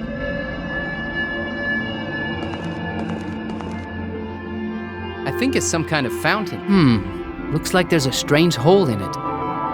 Let's hope this is the last of the Templars' riddles. I'm getting a bit tired of them. The shape of this hole is similar to that of the Imago Sanctissimus.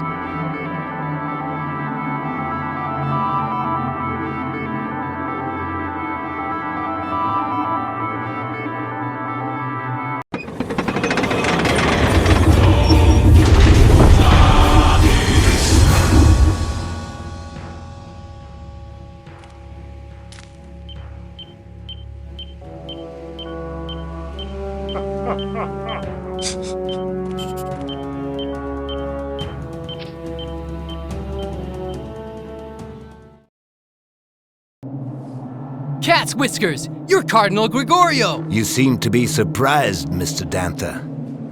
Now, would you please hand over the medallion, if you don't mind? I do mind. Tell me, is this small medallion worth all the blood of all those people? You filthy bastard, I'd like to— Come, young man. You wouldn't attack an elderly man of the cloth, would you? How dare you call yourself a man of the cloth? You've betrayed the Vatican.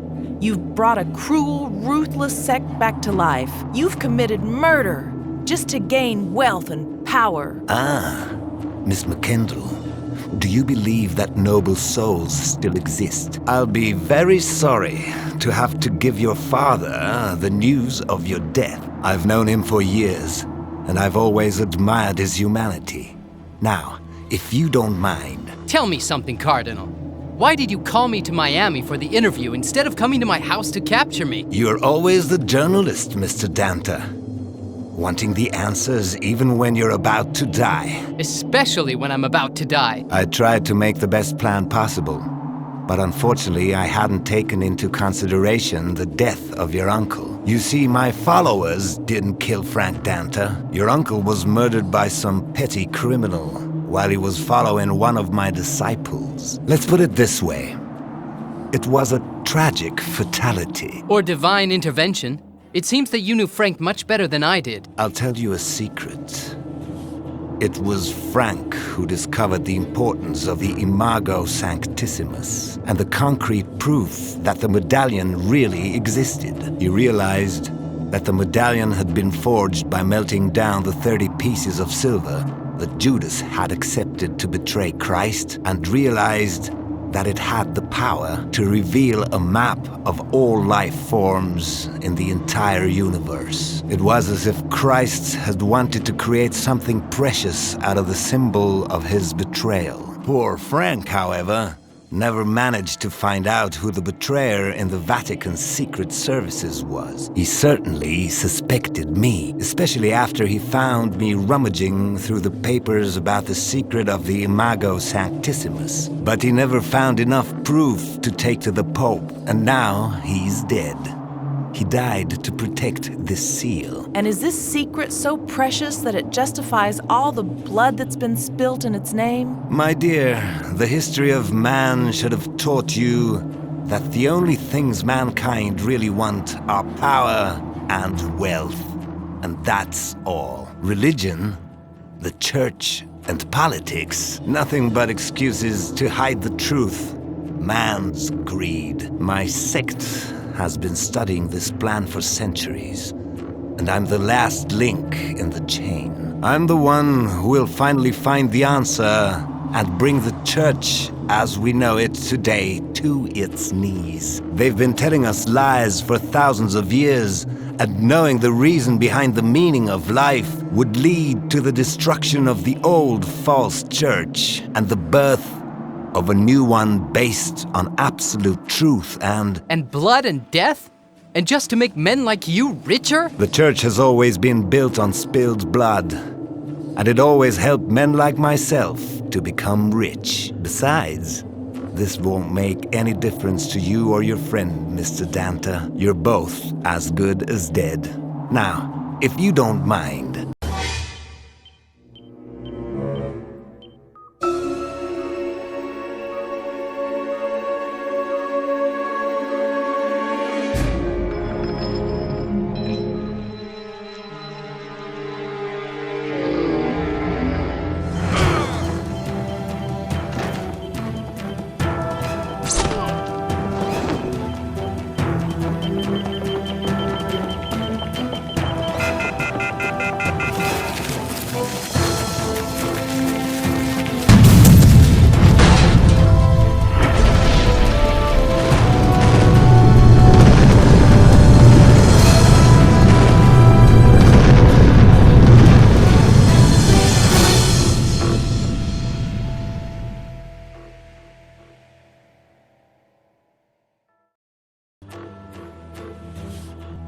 But the medallion! We've got to get it back. It's a secret of life, don't you see? No. I think neither you nor I will understand. Nobody will. If we really want to understand life, we've got to learn to look around us and inside us. Maybe the true role of the Imago Sanctissimus was to stop monsters like Cardinal Gregorio.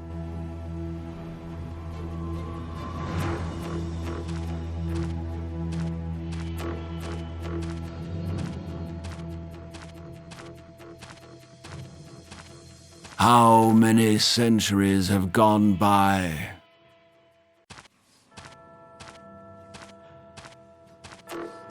And yet my hand still burns like it did on the day Christ came back from the dead.